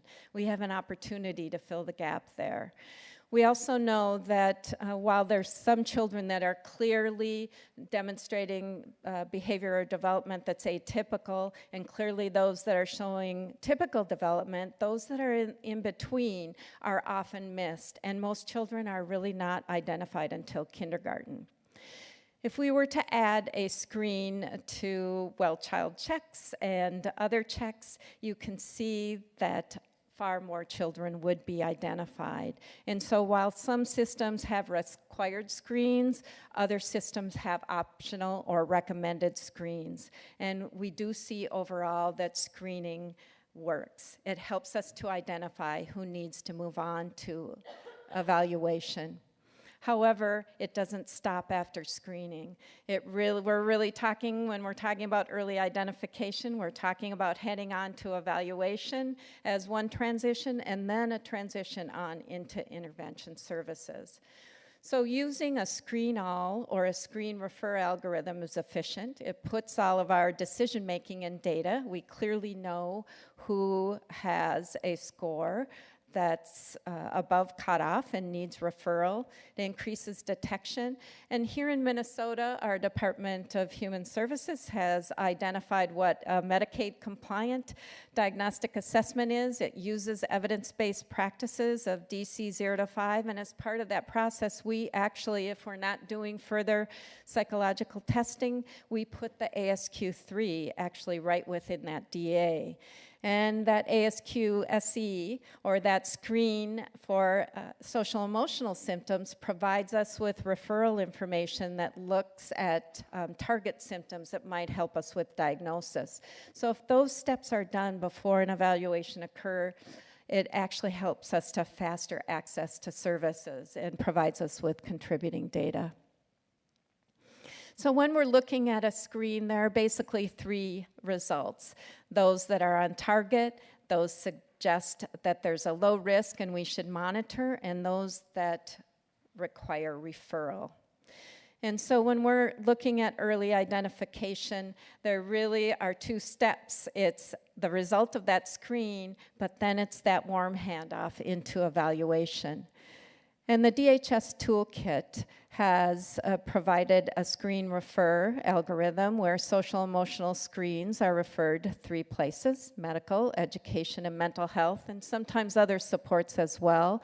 And the developmental screens move on into medical and education partners along with other supports.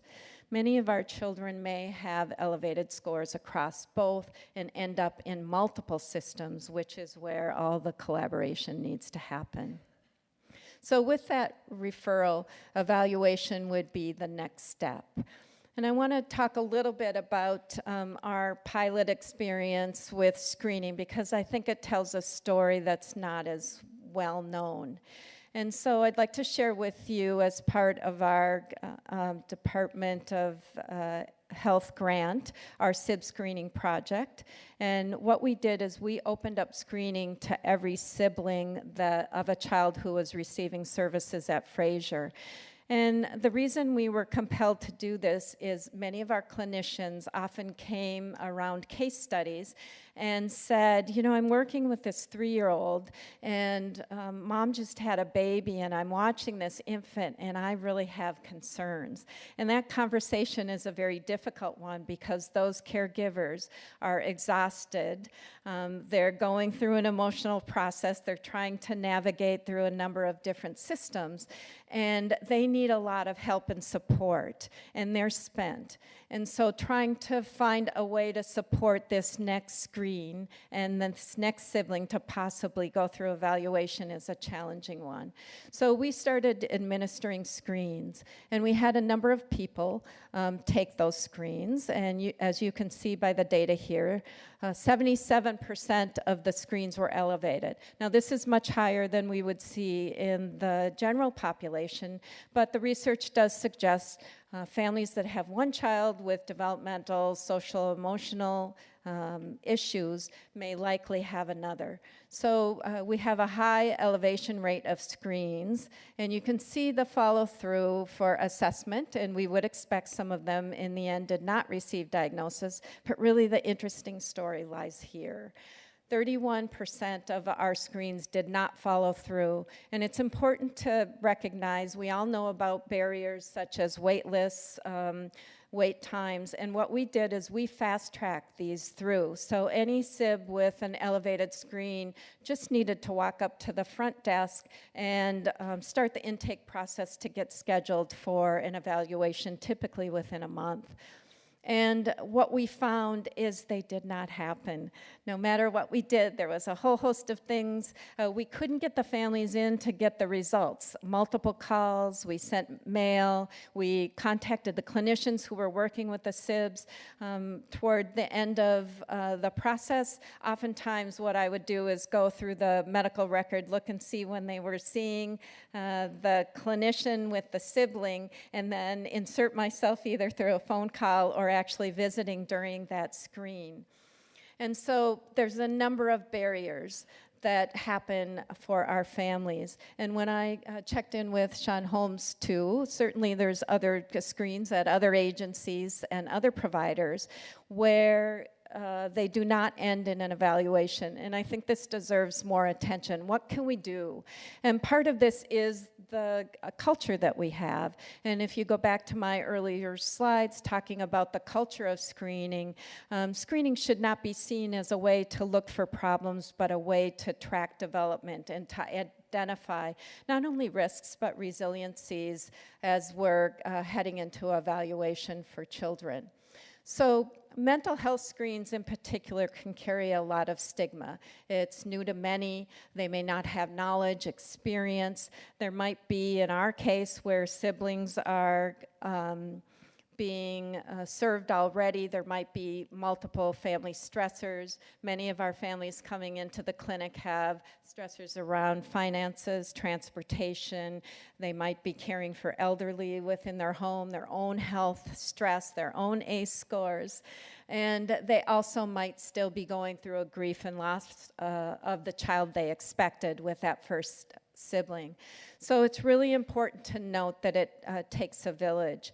And one of the things I think we need to keep in mind is that there are multiple ports of entry. There might be multiple places where screenings can be done, and there are multiple relationships that our partners are, or that our families are engaging in. And we know that certain relationships seem to be able to help support our families better than others. The match needs to be there, and so how can we leverage those relationships? If it's the primary care provider, how can we communicate back and make sure that next step to scheduling that evaluation can occur? We also need to walk beside families to understand what it is, and I think there's a lot of unique things that can be getting in the way for each of these families. We don't have the research to tell us that it's uniformly one thing happening with all families, so how can we problem solve? How can we stand beside and regulate the worries that families might have? That they might be worried about what the screen score means because they might not know a lot about mental health screening. So it's really important that we work together to not only screen, but also loop back on referrals, work together, and then collaborate with partners to move forward. And the reason for all this really is the end game, right? To early identify that most of our kids are not identified till kindergarten. We've missed a huge opportunity. Certainly 30 years ago when I first started in the field, we were seeing kids at much younger age. But now we are seeing kids, and we have training. We can see kids down to infancy. So we can see kids well under a year. And if we think about that developmental trajectory when kids are starting on that path to optimal development, if we look at the opportunities across 0 to 5, you can see if we were to screen at all these points, a child that has some behavioral, developmental, or social emotional concerns, the longer we wait, the further we get off trajectory. So really, screening early helps us be closer to trajectory and get the intervention that's needed. I can tell you in our state that we have over 2,000 clinicians that have been trained in evidence-based assessment practices through DC 0 to 5. There are multiple trainings held every year. The Great Start Clinician Group provides consultation and case studies for those clinicians on a monthly basis. So there are people in your communities to be able to provide these evidence-based assessments. And we have a growing community of clinicians who also have evidence-based intervention trainings. Incredible Years, Circle of Security, PCIT, CPP, all acronyms which you can dig into further after this presentation to find more about. But we've been able to, in a way, you maybe have heard about precision medicine. We're trying to search forward and look at precision mental health, developmental and behavioral health, where we can use those screens and then follow with intervention to really pinpoint where we need to be working with not only children, but remember it's those adults and the relationship and the community and the culture that surrounds children as well. If you have access to this PowerPoint, all of the state sites and resources are referenced here, and I'm certainly open and willing to take questions at my email address or here today if we still have time. Thank you.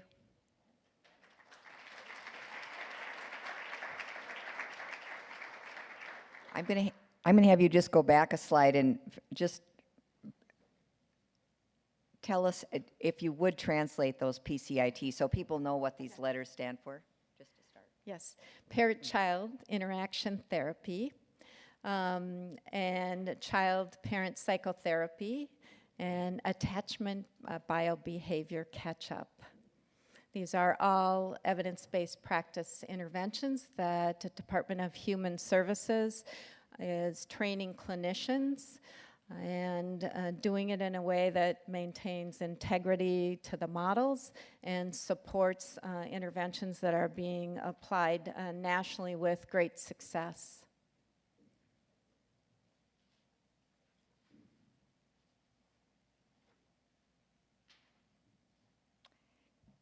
One question, are there any policy efforts this year to improve mental health screening of for young children? Provision of mental health services for young children? I do not know the answer to that question. It might be embedded. There's certainly efforts. There's something called mental health consultation that's being delivered to child care agencies across the state, and certainly those early childhood child care programs are providing screening opportunities and working on early identification. So I'm not sure if there's specific legislation, but certainly things embedded in the work around the state. What practices is Fraser and other organizations doing to avoid implicit bias in screenings and assessment, especially when it comes to a cultural lens that biases perceptions of social and emotional developmental delays?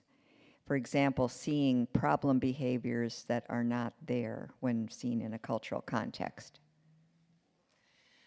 The cultural component to screening is important to all practices in early childhood. And I will tell you, as doing part of the evidence-based 0 to 5 training, there is not only a cultural lens that impacts all the 5 axes that we do in evaluation, but also it's embedded in the trainings. It's embedded in the screening training. It's embedded in the assessment training. Really, for all families, it does, the screen itself can be delivered with an interpreter, but it does need to be delivered by a clinician who has some sensitivity, some awareness about that cultural, and having a basic foundation of questions that not only gives information about the screen, but the culture of that caregiver and child. And so it's the conversation around the screen to make sure that we're asking the questions that we're wanting the information about. There's a number of examples, I'm sure some of you have, that some of the things that we're asking on a screen might not be culturally specific or even something the child's been exposed to.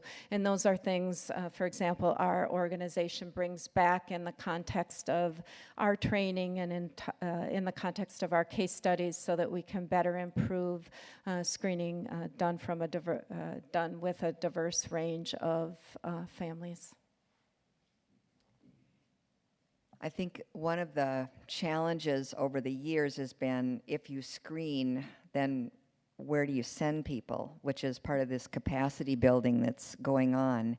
And so this is a kind of an opinion question for you, but are there really enough trained in assessment and therapy, so to handle screening risk for infants and toddlers?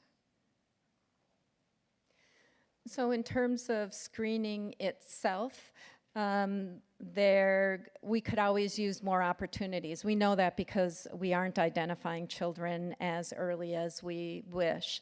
But there are opportunities, very exciting to hear about North Point, the doulas and the community health workers. There are lots of people in the community that we can connect with. The training is very accessible. The toolkit for training is actually on the website with the PowerPoint slides. The Department of Health makes it very easy to train others. So we probably could use more opportunities, not only for screening and for assessment, but certainly the resources are building, and I think the requests going back to those trainers, both at the state, I know with the evidence-based practices and assessments, we have increased the number of training from year to year based on the requests that are coming around from the state of Minnesota. This is a question that we'll ask you and may also be something we want to discuss further as a group, but that parents are often afraid of the labels, as you mentioned up here with mental health and so forth, and stigma. So how does Fraser help parents with this? It's important to talk with parents to get an idea of what their concept is of development, what their concept is of health, what their concept is of wellness and their role. And so really helping parents is meeting them with where they're at, with what their understanding is, how their culture embraces development, and then gradually embedding some of these concepts that we talk about in early childhood development. They really are the experts, and they are the most important person in terms of facilitating optimal development. So our role is, again, really walking beside and taking those concepts and talking with them about whatever is going well as whatever might be interfering with development, and getting them set up with the resources that help make that optimal development happen. This is a little bit of a technical question, so you might have to explain this. There is in New York a survey of well-being of children. Do you have suggestions for apparently a controversy in Minnesota about using this survey of well-being of children? Some large systems here and nationally use this tool for social, emotional, and broad-based screening. I don't know if you want to comment on that, or? Yeah, I don't know that I have the information available to comment on that. I'd be happy to be in conversation after the presentation today if that person would like to contact me. Okay, we'll put that to the studio audience member to come back and talk with Pat after this. Do you have data that show the change in the child after the training intervention or the evidence-based practice?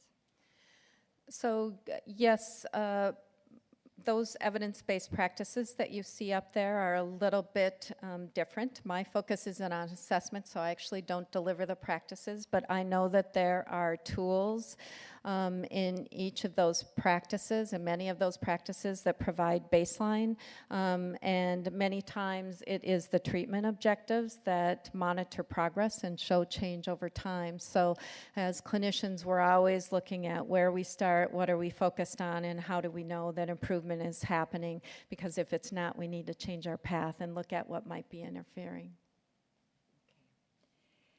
So this is, again, a broad question. Are there any efforts to support parents to help them understand social, emotional development to prevent deep end services? In other words, so it's help them understand and support them so that they can support social emotional development. Your question reminds me that, and this is what makes early identification so exciting to me, is yes, we do want to move the dial up to prevention. And I would say there's tons of resources, and that's the point about the culture, that we should all be talking about early childhood development as part of our culture, looking at these milestones. Help Me Grow has some wonderful videos, some wonderful resources that both professionals and parents can refer to, and looking at typical development, looking at some questions they might have. There's all kinds of resources across the state to help have that conversation with families in the way that makes most sense with them. It reminds me of a little moments count, kind of this education capacity building that's going on. I saw some people that are associated with that, but maybe the point's well taken that this is screening is an emerging and growing effort, and also this how do we link what we know now into what we do. So I just want to say that Pat has been gracious to give us this introduction today, and to, I think, give us a good base as part of our knowledge building. Later in the year, we are aiming to have a forum, not this summer, but probably fall. Maybe it will be in the winter, but there's work going on around around screening that involves the medical world, the educational world, and we'll be bringing this screening topic back. And just wanted to let you know that. So are there any other last minute cards or questions? Hearing none, I want to thank you very much. So our last but not least is Richard Chase, and Betty Carlson couldn't be here today, but Richard is going to come and present for us for Risk, Reach, and Resilience, which is a report that the University of Minnesota and Wilder have collaborated on. And I'll turn it over to you. Thank you. Thank you, Jane. From one elder to the others, thank you. Yeah, Betty gives her regrets. She is attending to some personal business, so I'll try to fill in. We were here 2 or 3 forums ago when we first released the information. How many had a chance to look at that report online or the full report since then and used it? 3 or 4. It's also been used quite a bit I see it show up in legislation and RFPs as a resource, so that's good. So it's available in 2 spots. The report is on wilderresearch.org website. The report is organized by risk and reach topic. It's also available on the Minnesota Compass website, and there you can get organized by county. So you can look at all the indicators at the county level in one spot instead of pulling it together in the report, risk by reach to get to each county. So it's available at 2 spots. If you want to look at what's going on at the county of all the indicators, go to Minnesota Compass. If you want the rich resources, there's 165 references in the report. If you want something you can use and to back up information about why they were chosen and so on, go to the website, wilderresearch.org. So this involved many partners from the state, in addition to the University of Minnesota and Wilder Research, the Department of Health, Education, and Human Services, and then it was funded by the Irving Harris Foundation. So this is county by county look on the economic health and family stability risks to healthy development, and then the extent to which publicly funded programs reach those children and families who are eligible for those services.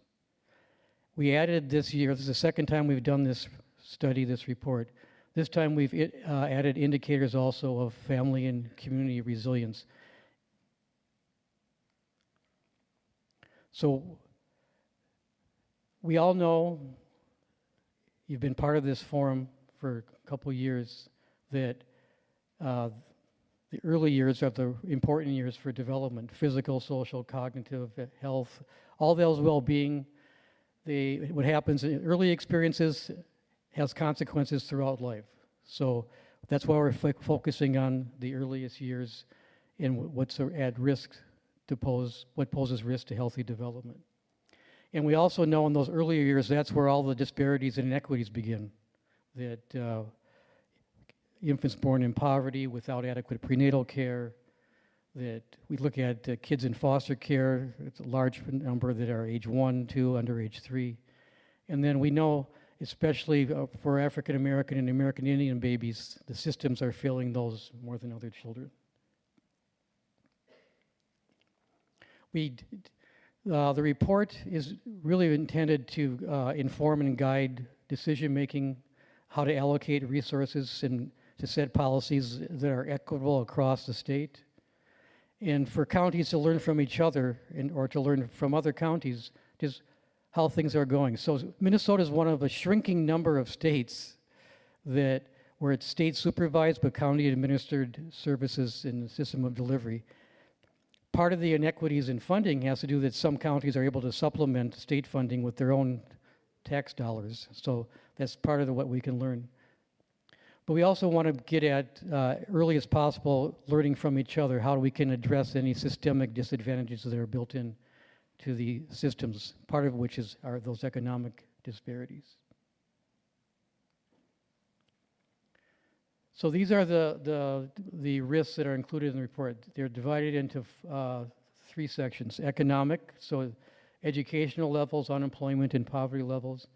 Quite a bit on health, starting with teen birth rates, the lack of prenatal care, low birth weight, infant mortality rate, lack of health care coverage, and the lack of immunizations.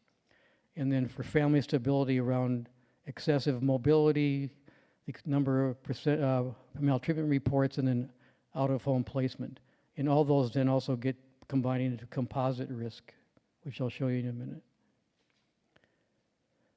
The programs for which we have data available at the county levels, that's one of the sort of limitations of the report. We want to report at the county level. We did, though, start this year with some we calling emerging indicators, that some of which have state level data, some of which don't have any data, but they're included in the report to show why they're important indicators, and eventually we may get that information. That's especially true around the strength-based, acid-based indicators, which are hard to come by. But for the health programs, it's the extent to which those families that are eligible receive WIC and home visiting, the extent of MFIP coverage, CCAP participation, some in mental health, in the mental health care. And then the education programs, we added some this year. So we have early childhood screening, Head Start, and early childhood special education. We added ECFE, school readiness, and pre-K, universal pre-K, to the county level report this time. And so those emerging indicators of risk, reach, and resilience. So we have some data on incarcerated parents, food insecurity, maternal depression, substance use of parents, and housing cost burden and homelessness. So we went around the state to ask what people were interested in adding, and these are the things that emerged as of interest to take a look at and try to gather information on.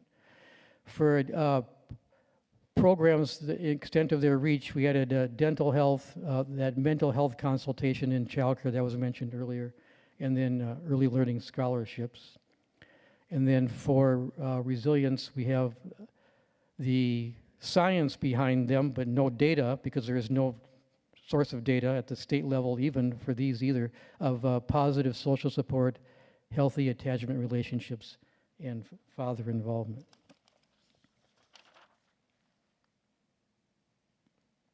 So again, thank you, state agency staff, and then our Compass staff for gathering up our American Community Survey data. These are estimates of the reach based upon the number eligible. The challenge is to come up with that denominator of who's eligible, because it's not often, a lot of it's starts with income, but then it has to do with special needs and other characteristics, so it's a moving target, so we call them estimates. So this is to give you an example how it shows up in the report, that 16% of kids under age 6 in Minnesota live in poverty, but then based upon the standard deviation from the mean of the average of that, we can have low risk. So the report provides those color variations and then the ranges of the percentages of kids in each of those. So you can see that a high risk for poverty would be anything greater than 24% in a county.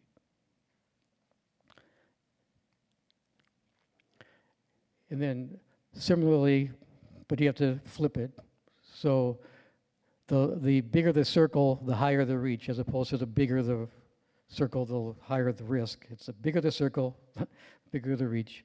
So we can see that this is 38% of kids, children age 3 receive early childhood screening. That's what's recorded by the Department of Education. So that ranges to higher reach of greater than 60%.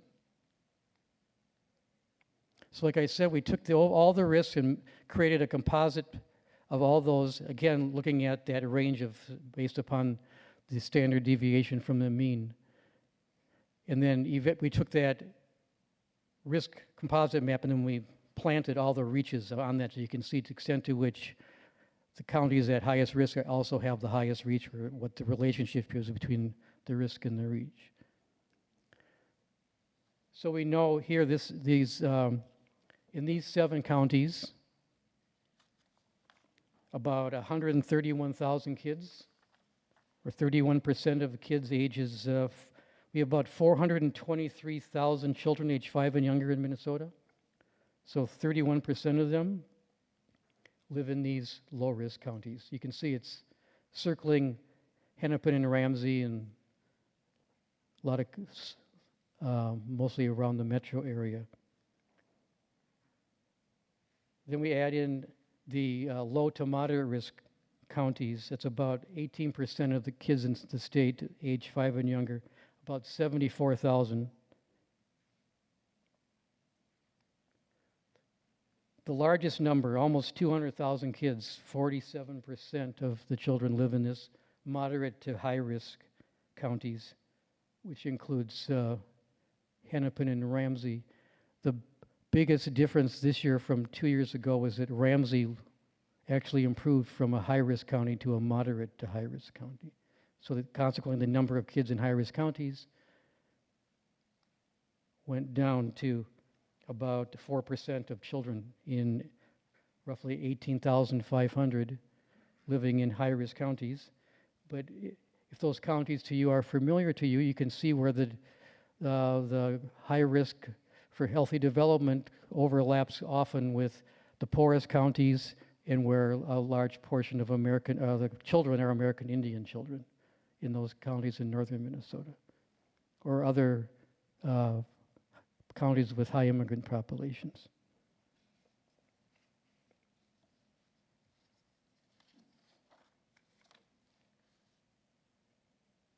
So the programs we looked at, they range in reach from 5% to 59%.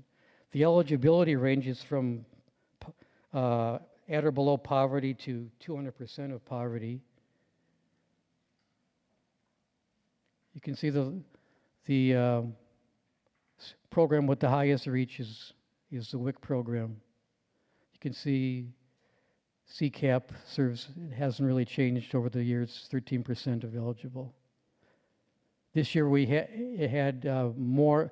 The last report for home visiting only included the MFIP, the home visiting funded through the MFIP program, or through TANF dollars. This includes more home visiting programs, so that proportion went up. And you can see voluntary pre-K, also ECFE, they serve about 5% of the population.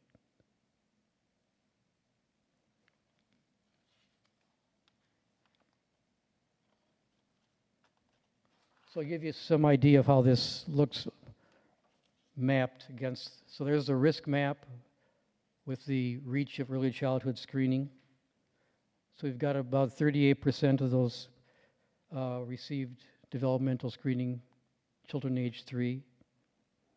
So it ranges from 21% in Hubbard County to about 75% in Big Stone, Douglas, Murray, Red Lake counties. In the metro area, you can see it's fairly small circles for Hennepin and Ramsey. They have roughly right around a quarter, a little less to a little more than a quarter for those counties. This looks at Head Start, where you combine Head Start and Early Head Start. It's serving 28% of kids in poverty in the state. There again, it's wide range from 11% or even lower than that in counties with relatively higher income groups, but also with a lower income population. So it's only serving 11% of the poverty population in Carver and Washington counties, but over 80% in Hubbard, Marshall, Pennington, Roseau. It might have to do with that might be the only service available. And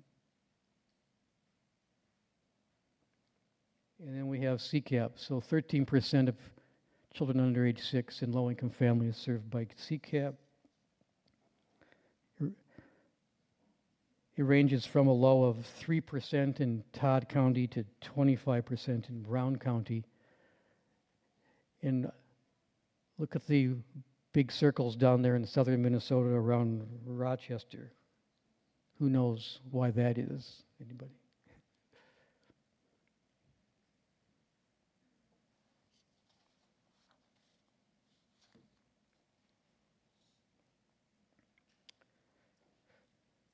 So what we'd like, again, we do this because let's look at ways we can promote equity from the outset at the county and state levels. Do that by learning and acknowledging why some counties are doing better than others. We would have a better sense of how we're doing if we actually had a data system that we could combine all these programs and risks into one system and look at how they're related.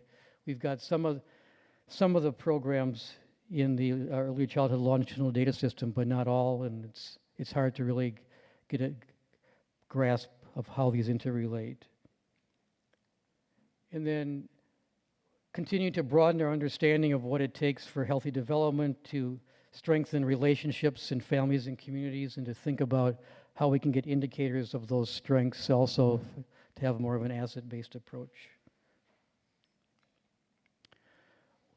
Our next iteration Our original intent was actually to have this to be a prenatal 3 report, but then once we started digging into data, we could get very little data that was actually, we had to go 5 and younger. We could not go 3 and younger, so it's still our goal to do that. There's very little data at the county level that you can look at what are the disparities by race and ethnicity. We'd like to do that. The first report we did for the Babies Project for Babies that Jane headed up, Babies in Minnesota, that was at the state level, and all that we had available to look at differences for different cultural communities, but you can't do that at the county level. Continuing to try to get more localized data around school districts, smaller geographic areas. And then there is a corollary to the ACEs called the BCE, Benevolent Experiences Scale, which assesses positive early life experiences, the extent to which that could be available to balance out the ACEs and to get a positive perspective about kids growing up in neighborhoods that are safe and where they have relationships, that they have opportunities to have a good time and predictable bedtimes and meal times, those sorts of things as a way to show some sort of positive experiences in their early childhood years. So more information, you can contact Betty or you can contact me. And I'll back up. Thank you.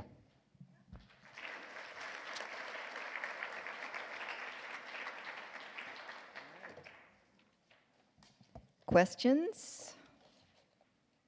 Yes, we have. Do you hold a card, please? Okay, we got one. All right. Sorry. You mentioned lack of immunization as a risk. Is this a lack of access or a refusal to vaccinate due to poor information? Don't know. Don't know. No, it didn't happen. Okay. All right. Just know it didn't happen. I mean, we say the reasons it could not have happened, but we know it just didn't happen. Here, I'm sorry, say that again. Yeah, we note the different reasons why it may not happen, but we don't know the reasons why it did not happen.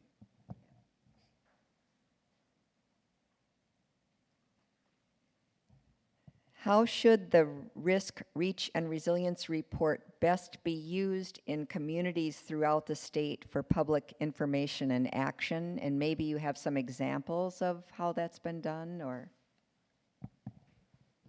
I know it's been used by at least a couple of the Minnesota Initiative Foundations when they were doing their strategic planning to figure out how they might reallocate resources to focus on what's going on in their counties, since they usually serve 8 to 10 counties, and so if they wanted to understand where they might shift resources to be the highest risk counties, they did that. So that's one way it's been used, I know. We're just allocating resources in a regional area.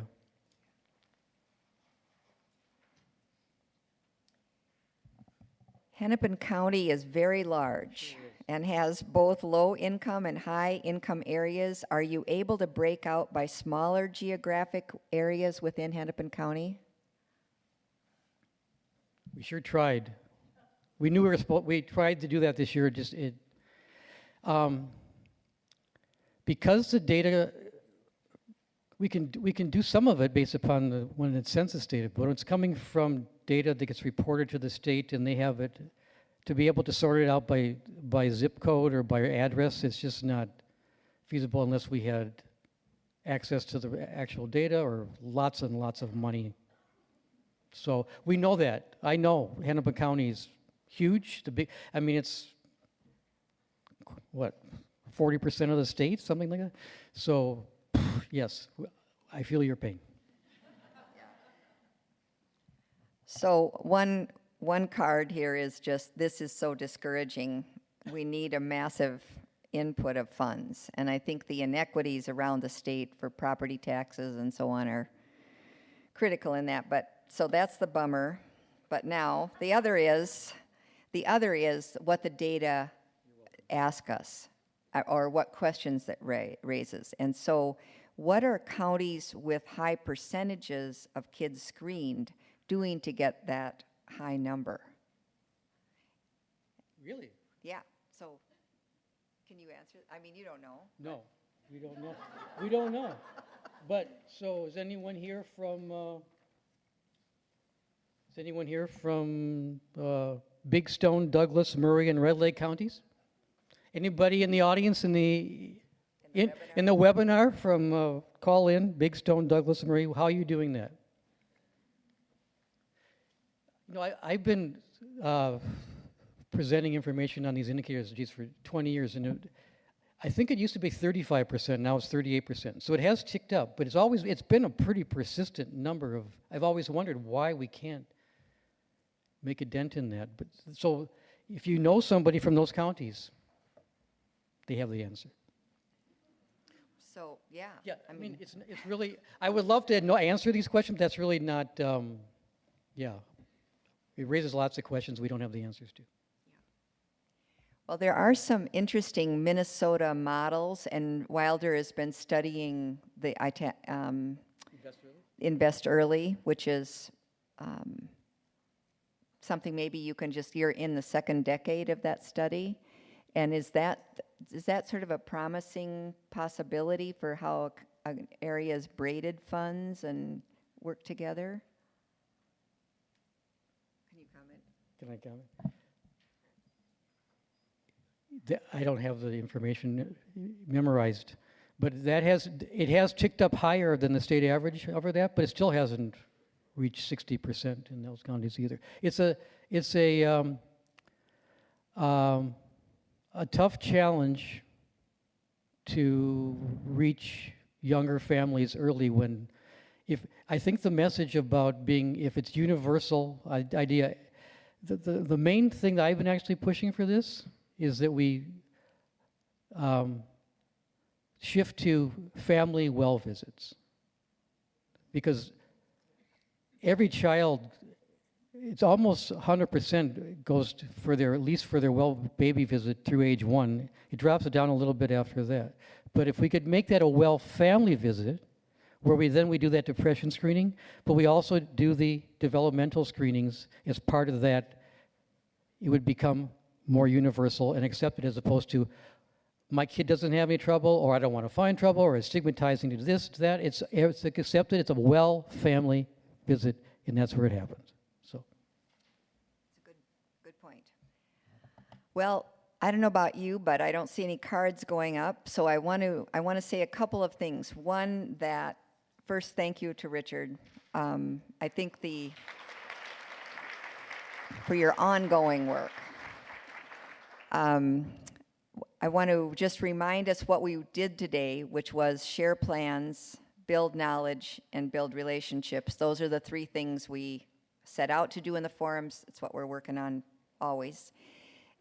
We got a lot of information. If you want to review it, the whole webinar is online, and you can take a deeper look at it, because we've taken in a lot of information, and I'll go back to that slide in just a second. Oh, and there'll be a link sent out to you as a participant, so you'll have a chance to look at that again. We're wrapping up a little early, but that's not all bad, just given how busy everybody is and what a big morning we've had. So thank you for coming. Just can't say enough. So, and don't forget to advocate.